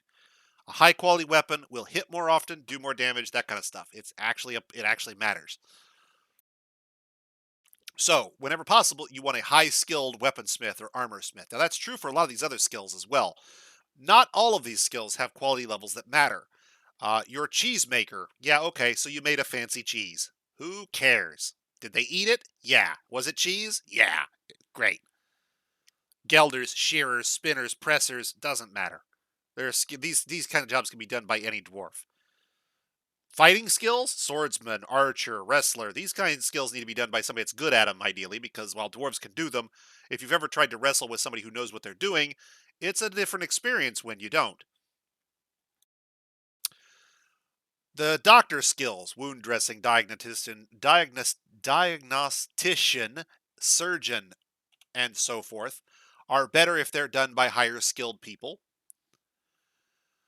Judge of intent is useful at a moderate level to indicate what temperament the traders have, but not much more. Appraiser is useful for your trading dwarf so he knows how much stuff is worth. If you don't have appraising skill and you try to do a trade, you're making a guess about how much stuff is worth and how much the stuff you're trading for is worth, and trying not to piss off the guy you're trading with. This is a little like if I suddenly asked one of you guys out there in viewerland to price a bunch of stock derivatives for me. I'm betting none of you know how to do that any better than I do. Our appraise skill is a little low, you see. Now, if it was, we'd know exactly how much to trade in those stock derivatives so we wouldn't come out behind when the humans scam us for all of our stocks. There's not really stocks, but you get the idea. Appraiser will let you know that ring you're getting ready to sell not only has a high quality, but exactly how many dwarf bucks worth of stuff it's worth. So you can trade more effectively and more efficiently. Organizer is the manager's skill. He'll use that to manage our fortress for us. Some of our automation will be handled for us by the dwarves, maintaining their own item levels in terms of quantities. And the organizer, the manager, is the guy responsible for approving the work orders that get that job done. The record keeper will keep track of how much stuff is in our fortress. An eidetic and exact count of how many stones are in the fortress. If you want to know how many boulders of cassiterite you have laying around at any given moment, you not only need a record keeper, he has to be working hard. Conversation skills and teacher skills and these creative skills here in the middle and these education type skills are of minimal value for the most part on your starting 7, unless you're going for a themed build where it's a group of philosophers and their humble manservant Patsy, or maybe you have 7 soldiers starting out or whatever.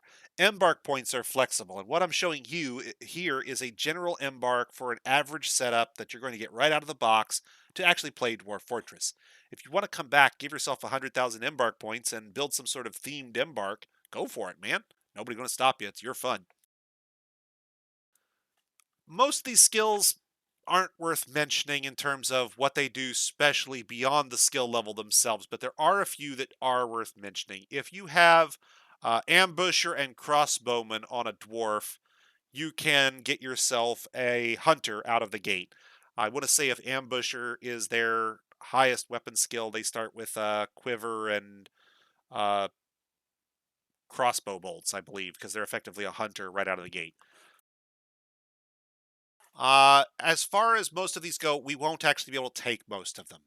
It's worth noting that any dwarf can do any job at what we'll call a normal level of competency. If I asked all of you out there to cook me a 5-course meal, you'd make a valiant attempt at it, kind of like I would, but the result probably wouldn't be something you wanted to eat. No offense, probably wouldn't be for me either. Dwarves don't have that problem. A dwarf will produce at least a tolerable, decent quality 5-course meal just for the asking. Doesn't matter what you ask him to do. Cut this gem, make this sword, weave this cloth. Dwarves do everything at a basic level of competence. There is no inferior work for a dwarf unless you're looking at normal work for a dwarf. Everything a dwarf does is normal or better, or they don't do it. So, our proficient weaponsmith here will give us the ability to make decent quality weapons out of the gate. We'll go over here and get a different skill for this next guy. Let's give him stone carving. Let's see here. Stone crafter, it's called currently.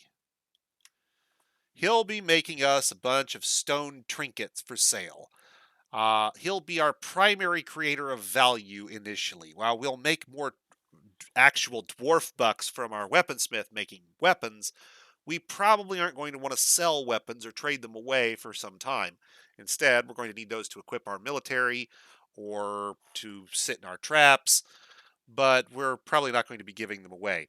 Stone goblets and stone rings and stone amulets and stone junk sells. So we've got a skill for him. Now we know we've embarked somewhere where there's an abundance of sand. That means you can embark in a ceramics industry, particularly glass. Uh, we have clay, fire clay, so we know we can also go into the pottery end of things. But the glass industry itself needs a special mention here. Glass makes an enormous variety of material items. You can make most furniture out of glass. You can make trap components out of glass. Glass is almost a miracle item. You can't make weapons out of glass or armor out of it, but just about everything else you're really going to care about, for the most part, can be made from glass. And those few things that can't can usually be made from something else you'll have on hand, metal, for example, or wood. I don't think you can make glass bins or mine carts or wheelbarrows, for example. There's no glass step ladders. The functional furniture is beyond you. But you can make those things out of wood or out of metal. Glass is probably the single best material I can recommend. It has a good solid value. It is effectively an infinite material that you don't have to mine out, which means you can produce it right where you want it if you needed. Um, I don't think I can recommend glass highly enough to a new player once you are familiar with what goes into a glass industry. So we're going to bring a glass worker with us today since we've got a bunch of sand and access to glass. But he's also going to do some other stuff because we're going to need him to do things before we get a glass industry going. And I can never remember where that thing is. I always overlook it. It is on this first page. My old eyes are failing me here. Glassmaker, there it is. And we're going to put a few points into glass making for this guy. Go back over here. We're going to want a farmer. Now, you don't have to have a farmer. Remember I said all your dwarves can do everything to a basic level of competence? But I like to have one really high-skilled farmer right out of the gate, get started on my farming, and just crush it. And never think twice about it. Solid. Crushed. You can feed dwarves with the abundance of seeds I have brought and probably not require anywhere near the skill I have invested in this dwarf, nor the size of the plots I will create. But I would rather drown in an abundance of food that I can trade away for other goods than worry about the possibility that I may not have created a large enough plot, brought enough seeds, or brought enough skilled farmers. So I like one really good skilled farmer to get me going. Now, I do like that guy to have a couple of other tasks. I like to give him a couple of levels, 2, of herbalist. Early on, we can use this guy before we have farms up to gather other crops from surface plants in order to get us surface seeds that we can use for expanding our farming selections. I will show you how to, in the current game, build a defensible garden area below ground that will allow you to produce both surface and subsurface crops in a single farming area. Now, he does not currently have a what we call a moodable skill. Creative skills, that is to say, like mason or carpenter, which also includes miner for the record, are moodable skills. A dwarf who is seized by a creative mood can go into this mood and try to create an artifact item. Not every skill creates artifacts. There is no, for example, there is no milker artifact. There is no gelder artifact. Funny, but no. Um, but creative skills have them. The full list is out on the wiki if you want to look it up, but mining and carpentry, mason, engraver, weaponsmith, bowyer, armor smith, metalsmith, metal crafter, stone crafter, wood crafter, bone carver, I think gem cutter, potter, not sure about glazer, you get the idea, but not beekeeper or animal trainer or soaper. Stuff that creates a work of functional art or functional value is a moodable skill. Miner is kind of the exception there. Its functional creation is the boulders. It's a moodable skill. So my miners don't need another skill to be moodable. And I want all of my starting 7, ideally, to be moodable at a skill that is higher than any incidental skills they might pick up. If I assign all my dwarves to mining for a short time, I don't want to worry that they get mining as their highest moodable skill and I end up with 7 miners for mooting. I'd rather have 7 weaponsmiths, for example, or a smattering of other things. The goal being to either control what I get or get something useful that I can put to value. Having an abundance of slightly trained weaponsmiths when only one guy works the forge is great because if the guy working the forge is making things, he's making high quality items. And if your dwarf who has a little tiny bit of skill is the guy who gets the random mood, he still uses his weaponsmith skill to make it, and it still makes a fantastic artifact. And he may gain a huge bunch of skill in the bargain for making the artifact. So I like all my dwarves to have some moodable skill. Glassmaker is a moodable skill, Stonecrafter, Weaponsmith, and our 2 miners. But down here, this guy, Grower Herbalist, doesn't yet have one. We need to give him something. Um, we could give him any moodable skill we like, but the catch there is going to be he's not really going to spend a lot of time doing whatever we give him. Um, so we could, have him do a little bit of it at the beginning, but once he starts farming, he's going to have a lot of planting work to get done. Um, there are going to be a lot of seeds got to get put in the ground, and he's going to be the only guy doing it at first. So we'll use this to give him something to mood on, even though he may not be doing much of the labor long term. And I'll use Armor Smith for that. If he creates me a nice artifact armor, he may graduate out of the farm and never have to go back. And let's see, what do we got left?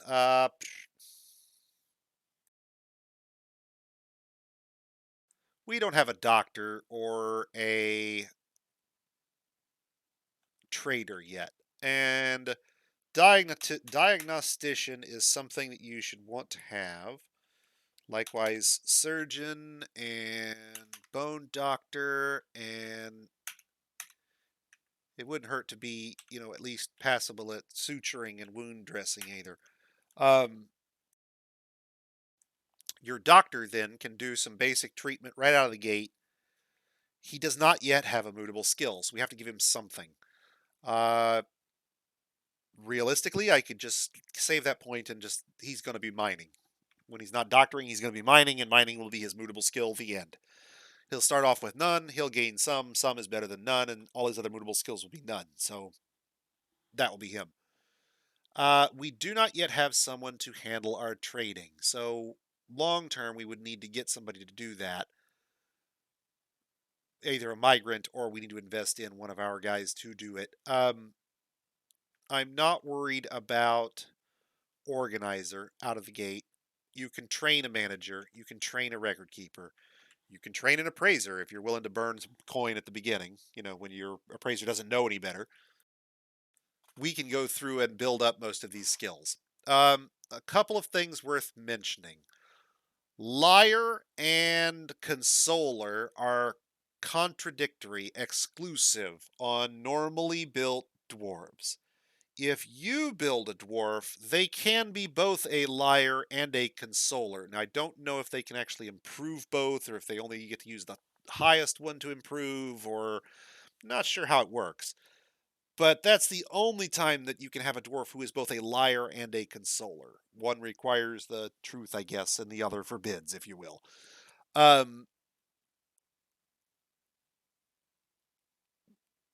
Your manager dwarf, ideally, would have both of those for consoling people and weaseling out of whatever the hell he needed to lie about, I'm assuming. But if you can only take one social skill, the social skill I would take would be appraiser. Because it gives you someone who can trade and who can recognize the value of your items. You don't need an enormous amount of it, just a little bit to get them started. We can appoint this guy as our trader until we get somebody better or until we're willing to trade somebody up. Let's go back and look at our doctor real fast. Make sure we get all the important doctoring skills just to make sure he's not going to be flailing around there. Okay, let's see. Yep. Now, none of our dwarves are military dwarves. We don't have any military skills in the bunch here. Probably should give them something. So we've got somebody who can do something out of the gate. And I'm going to give them axes as their skill, and we're just going to add a couple of points of basic competency here. Shields, armor, fighter, axeman for a couple of people here. These are not intended to be long-term military veterans. They're just intended to be somebody who's a little better than the other dwarves if we have to fight out of the gate with whatever comes around. We've got the extra points in, so we can go ahead and give them a little better skill. And, if it came to it, training later on might actually make some of these guys happy. You'll notice I have not really I have not investigated or verified what my dwarves look are all about here in terms of what they like. So if you pull up one of your dwarves, it will actually give you far more detail than I have looked into. Typically, I don't bother with this much. But if a dwarf really likes something or has particularly strong traits somewhere, like a poor ability to manage or understand social relationships, this guy probably isn't a good trader. They could develop into one. It'll take them longer, but they're not very good at it.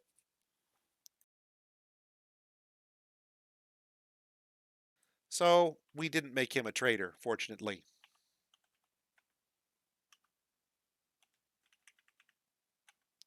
This guy is our trader, though. Let's take a look at him. No inclination towards music. Willpower's off. Like, that's kind of a bummer. And patience, also kind of a bummer for this purpose, but not terrible. No inclination towards music in a atrocious spatial sense. Well, guess what? He's not going to be building buildings or making anything important for us in that sense. And music and the rest of this doesn't imply to him trading anything. So, ding. Okay, all good. Now, we've assigned a bunch of skills for our dwarves. Let's see, I guess we could go and put some more points into mining, or we could go back over here and look at items again and make sure we brought everything we care about. Let's see. We brought all of our stuff. We got our Coke. We've got our 60 drinks and 30 food and a bunch of seeds and wood and stone and sand and plaster. Let's take a look through the items here. Finished goods, finished goods, finished goods, finished goods, finished goods. Well, I guess I could bring a couple of units of yarn in case I don't get any sheep. In case the sheep die or something right off the bat, I'd have yarn for a mood. Let's see.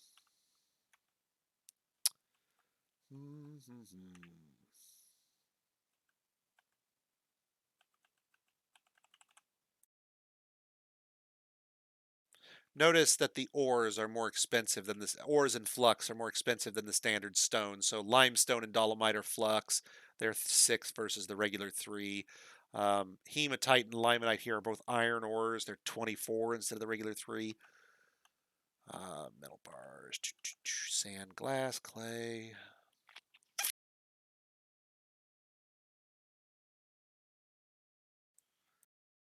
Probably nothing important.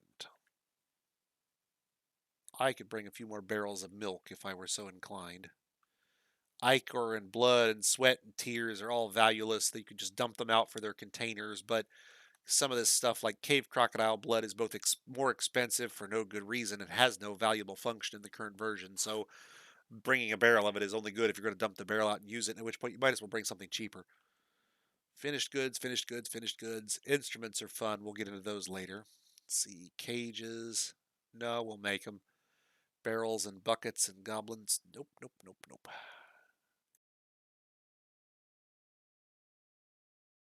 Yeah, I guess I could bring some pigtail thread just to have some on hand in case we have a mood earlier than I'm ready for. Now that's a lot of stuff actually, and still don't have. Bring a couple barrels of milk to make some more cheese out of. This is effectively doing two things for us here. It is getting us free barrels, but also getting us a source of food right out of the gate because we can make this cheese or milk into cheese uh, really quickly, actually. It doesn't take a lot, and each unit comes in its own barrel, so we're getting a bunch of free barrels at the beginning as well.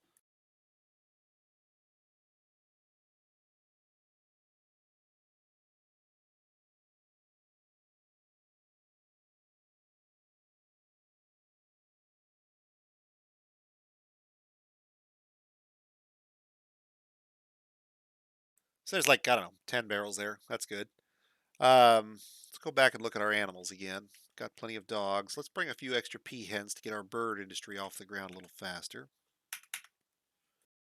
Still got 38 points. Let's see. Guess we could bring some extra food just to be on the safe side. Give us 40 food instead of the default 30 that we had there. And we still got 18 points. What to bring?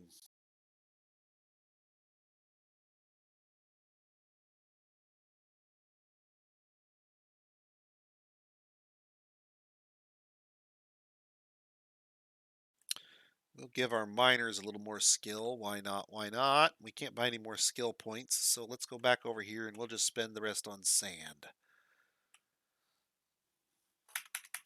And get some more bags. Why not? Okay.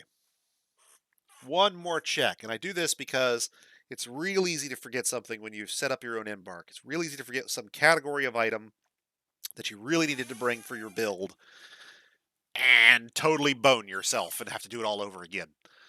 We don't want to do that. So I want to really carefully look through this.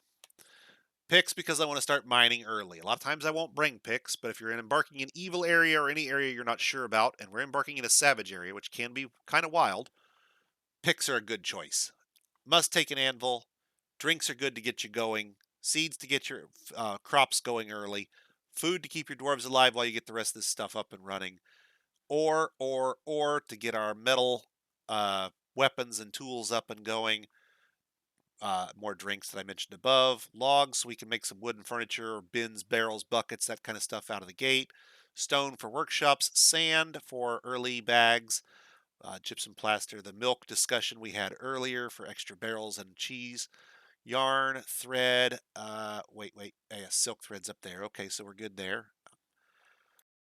I can't think of anything else.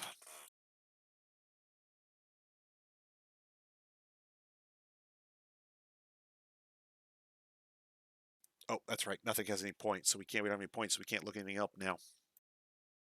We'd have to get rid of something. Okay, so that looks like it's pretty good. I think we're good. We're about ready to wrap up for this evening's stream, if you can believe it or not. We're actually going to get to see the game before we're done. Let's get a group name. What are these guys called? Any suggestions out there in viewer land? I'll give it 10 or 15 seconds from when I stop and see if anybody shouts out a useful suggestion here.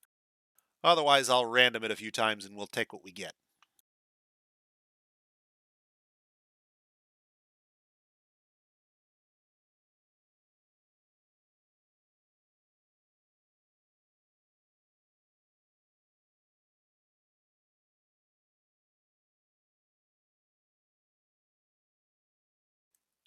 Now, I am curious.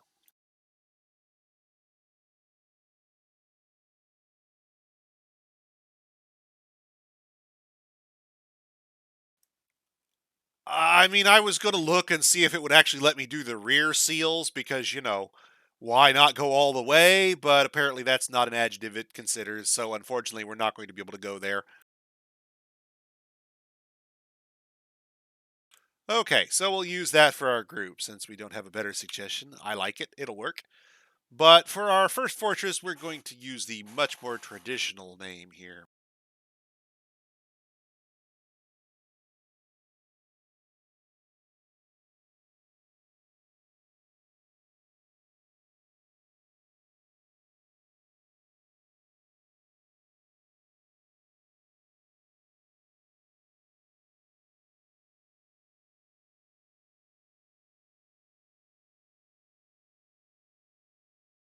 I don't remember. I think that's what I thought. Second adjective doesn't apply to the of phrase there. So, didn't think it would let me change that one up and get away with it. So we'll use that. Finish. You want to hear the true story of how I got my moniker. Okay. All right. All right. So how many of you viewers out there in viewer land remember a game called EverQuest? You know, MMO came before WoW, big in its time. Nobody really remembers it now. It's cool. So While creating a character in EverQuest, messing around with the various options, I decided I wanted to have an erudite because I wanted to create a necromancer character. And the manual helpfully told me that all the erudites came from the city of Erudin. And I kind of actually liked that when I hit the random, it actually suggested Nerudin, and I thought, wow, that's kind of funny. I'm going to end up being Nerudin from Erudin.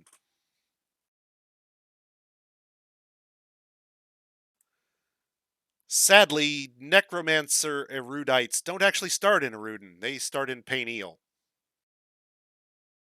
Womp womp womp womp. But I've kept the name ever since.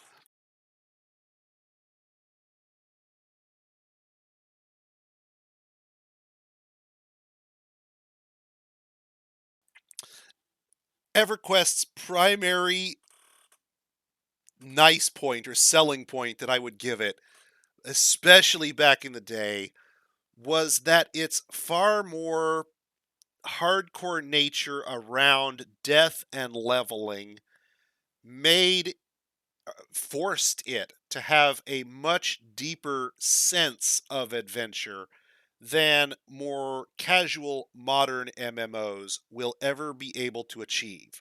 And this is both its primary strength and its most crushing weakness.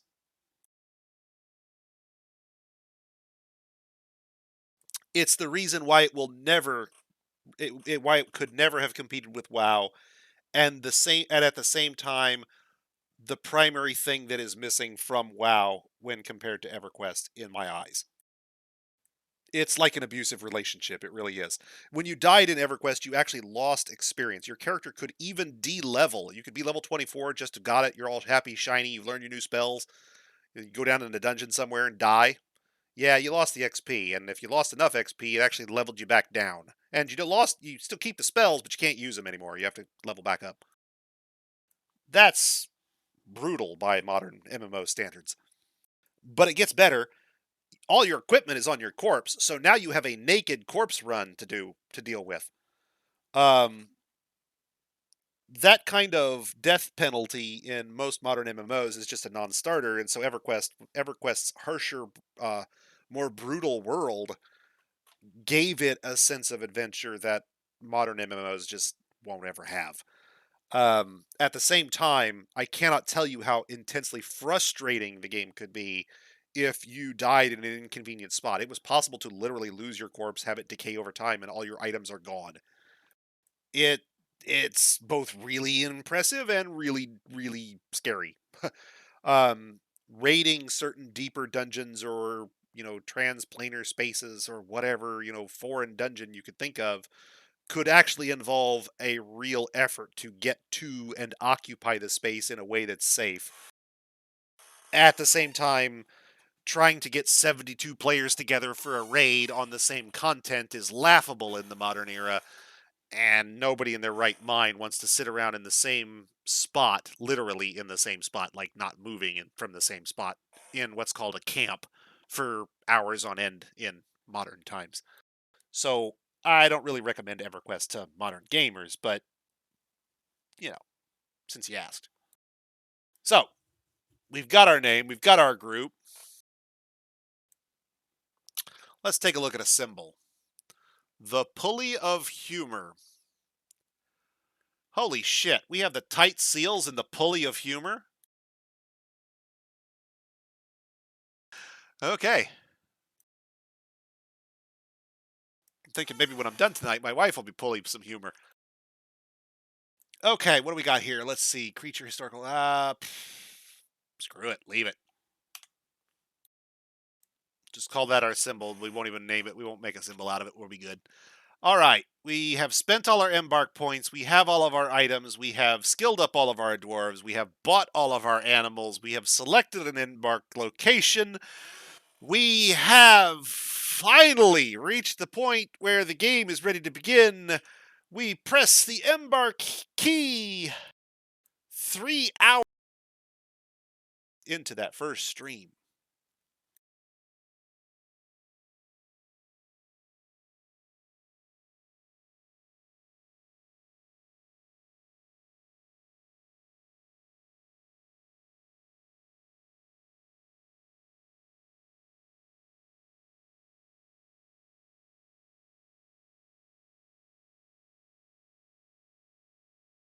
And here we are. Finally, we have arrived at our location, and we're going to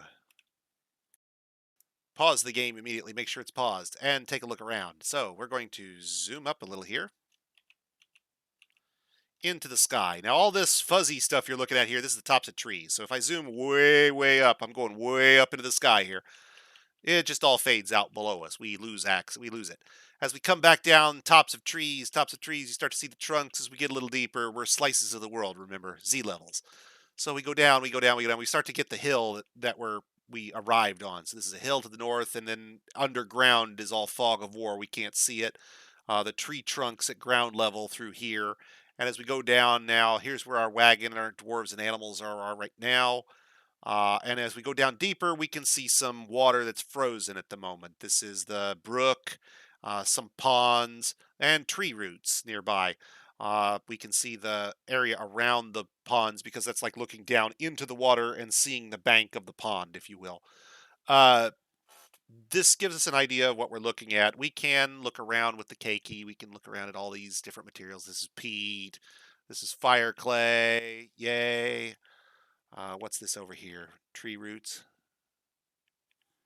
Feather tree roots. So the white logs here, these are all feather trees. Peach trees. Willow. Ice wall, because this is the frozen stream we're looking at. Our stream here will freeze in the winter and stay frozen into the spring.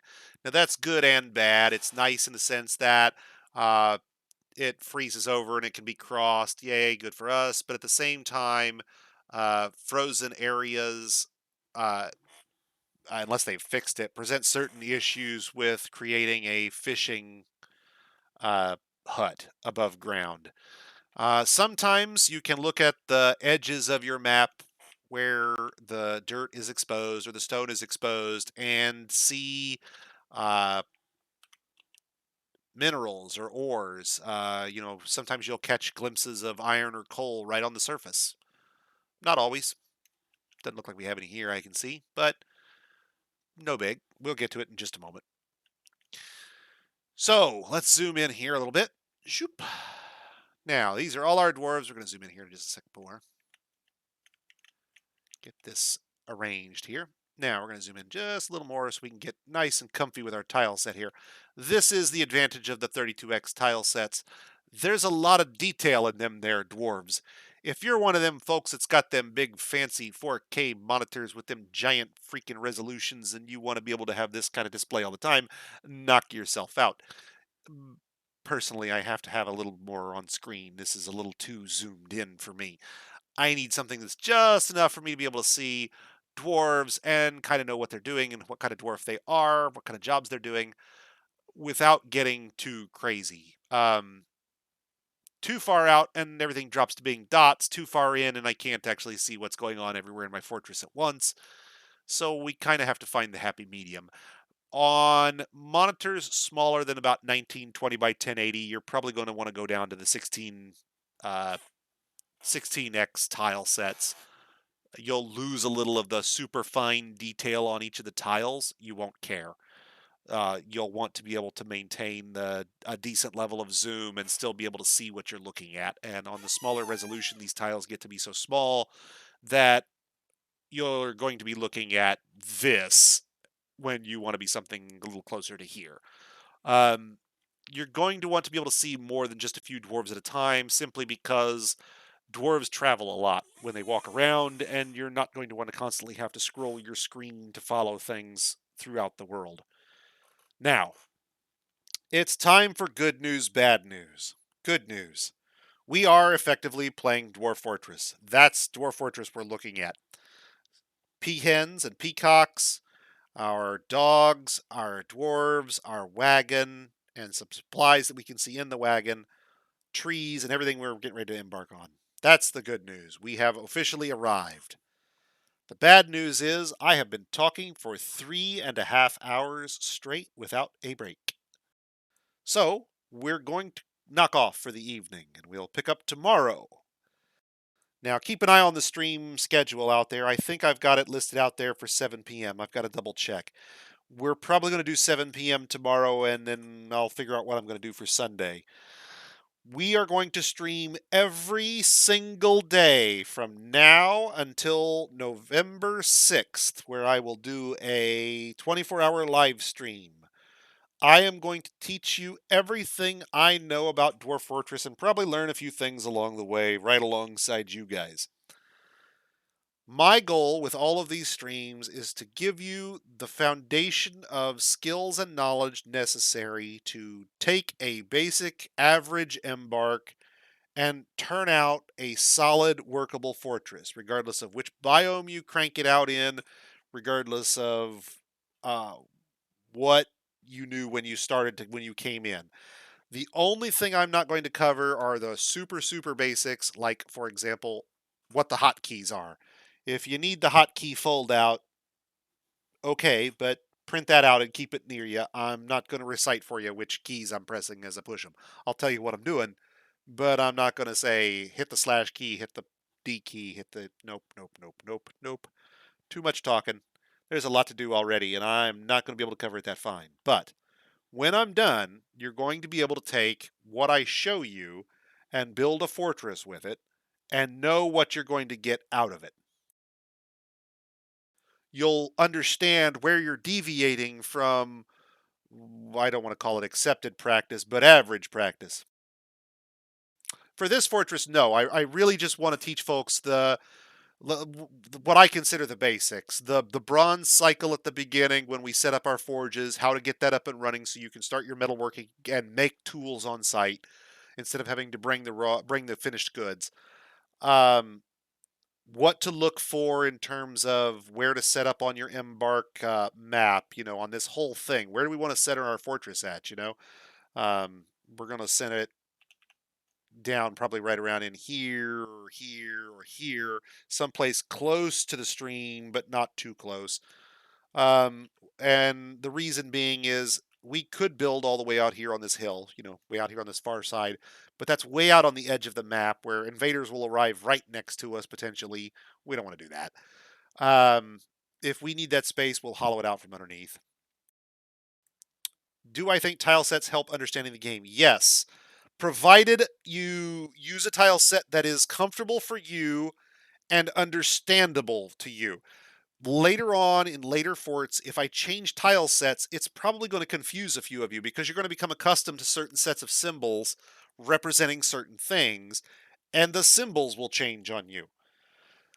The game doesn't change, just the symbols. But here's the thing. It doesn't matter whether you're talking ASCII or tile sets. If you move from one to the other, by definition, you're changing the language you see the game in a sense. None of them is, in my opinion, superior to any of the others. Personally, I prefer tile sets. The ASCII gives me headaches. Trying to piece out what's a dwarf and what's a goblin and it just looks like gobbledygook, unfortunately. And for me, having sprites works better. It's just more immediately intuitive. When I played Moria back on the Amiga, when I play Angband, I don't play with ASCII. I play with a tile set. And this is very much the same way for me. It's not, I don't think, that I couldn't learn the ASCII. I probably could. It would take the effort, and I don't want to spend that much effort. The tile sets are far more immediately intuitive than the ASCII. Far more. Especially for players who've been doing any sort of gaming over the years. If you're not brand spanking new to gaming, ASCII terminal gaming is alien to you. It's alien to me, and I grew up in the era. Um, for new players, I think picking a tile set you can at least live with that's comfortable on your monitor and running with it is probably best. The purists are going to want to hang me in the aisles for suggesting anything other than the ASCII tiles. They're there. Feel free to try them. But I can't focus on a bunch of letters moving around. I can't. I just can't do it. I've tried. I think I could if I really wanted to invest the effort, but this is so much simpler. If I need to know the difference between two symbols I don't recognize, I have to do the same thing here that I would in the ASCII. The only difference is I have to ask a whole lot less often. I know that's a dog right there. I know that's a dog, even though I'm not as familiar with the Vettlinger tile set. I've only used it a few times. Simply because it looks like a four-legged dog from the side. It looks like a dog. This looks like a peacock. That looks like a dwarf. Is it a D, a dragon, or a dwarf? Do you know? Is a capital D and a small d the same thing? Are you sure? That's the kind of thing that drives me nuts about the ASCII. If you're comfortable with terminal-based gaming, go for it. I'm not going to tell you you're wrong. If you enjoy the ASCII, I'm not going to tell you you shouldn't. If you want to play the game as it was originally written, I'm not going to tell you you can't. But you're not going to see me stream it.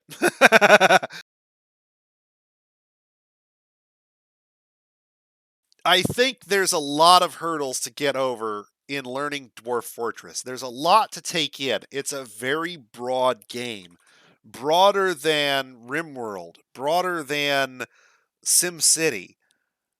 I don't know of another game with both the breadth and depth of Dwarf Fortress.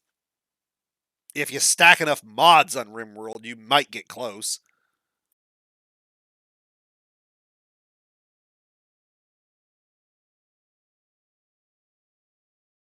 I think there's enough to learn without burdening players with effectively learning a positional language.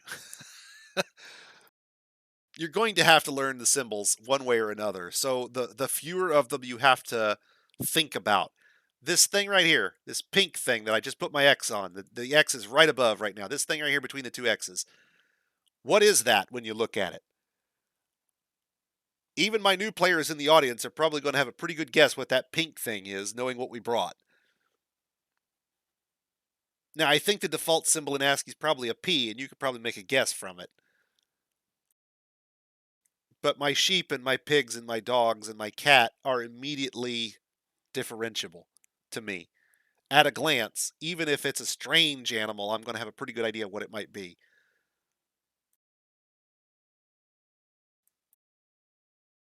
Now, what are we going to have to cover tomorrow? We've done 3.5 hours, so I gotta knock off. My voice is starting to get quavery, and got to give it some rest here somewhere along the line. We're going to cover where we're going to build our fortress, the initial embark steps you take that moment you unpause. What am I going to have to lay in? What am I going to have to do? What am I going to have to take care of? We're going to excavate our initial fortress, our hobbit hole, if you will, and we'll see how far we can get. We will certainly cover farming. We will certainly cover basic, and when I say basic here, I mean truly basic fortress defense layout. I will cover why I use a cylinder for most of my fortress basic layout. Uh, we will discuss pathfinding and how to keep your dwarves from falling into the river and dying. So, food, shelter, basic furniture, not dying in the river. All tomorrow at 7, right here. Now, let's see if I can remember how to do a raid on this damn thing.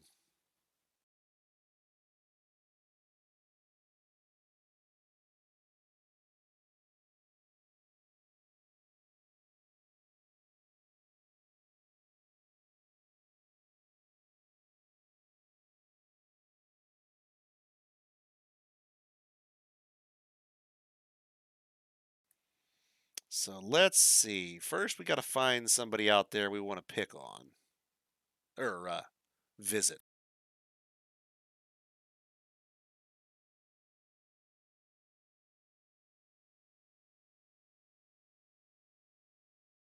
And if you all have a suggestion, I am all ears.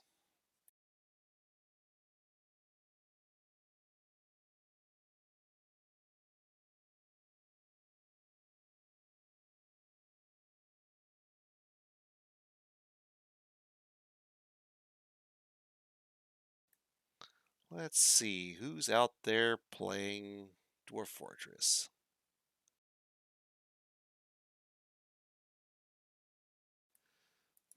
Doesn't look like we've got anybody at the moment. Just us and one other guy. Well, that poor sorry sap is gonna get us.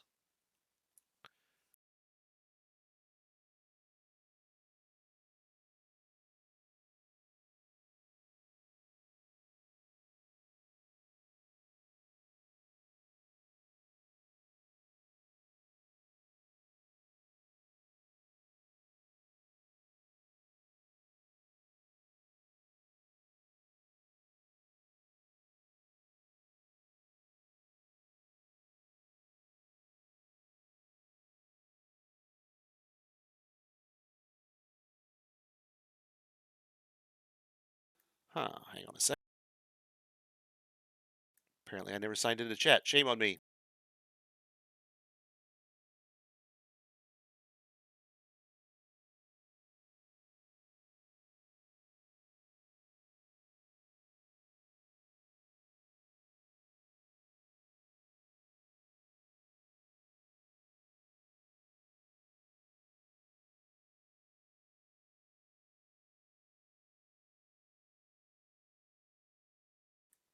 Here we go.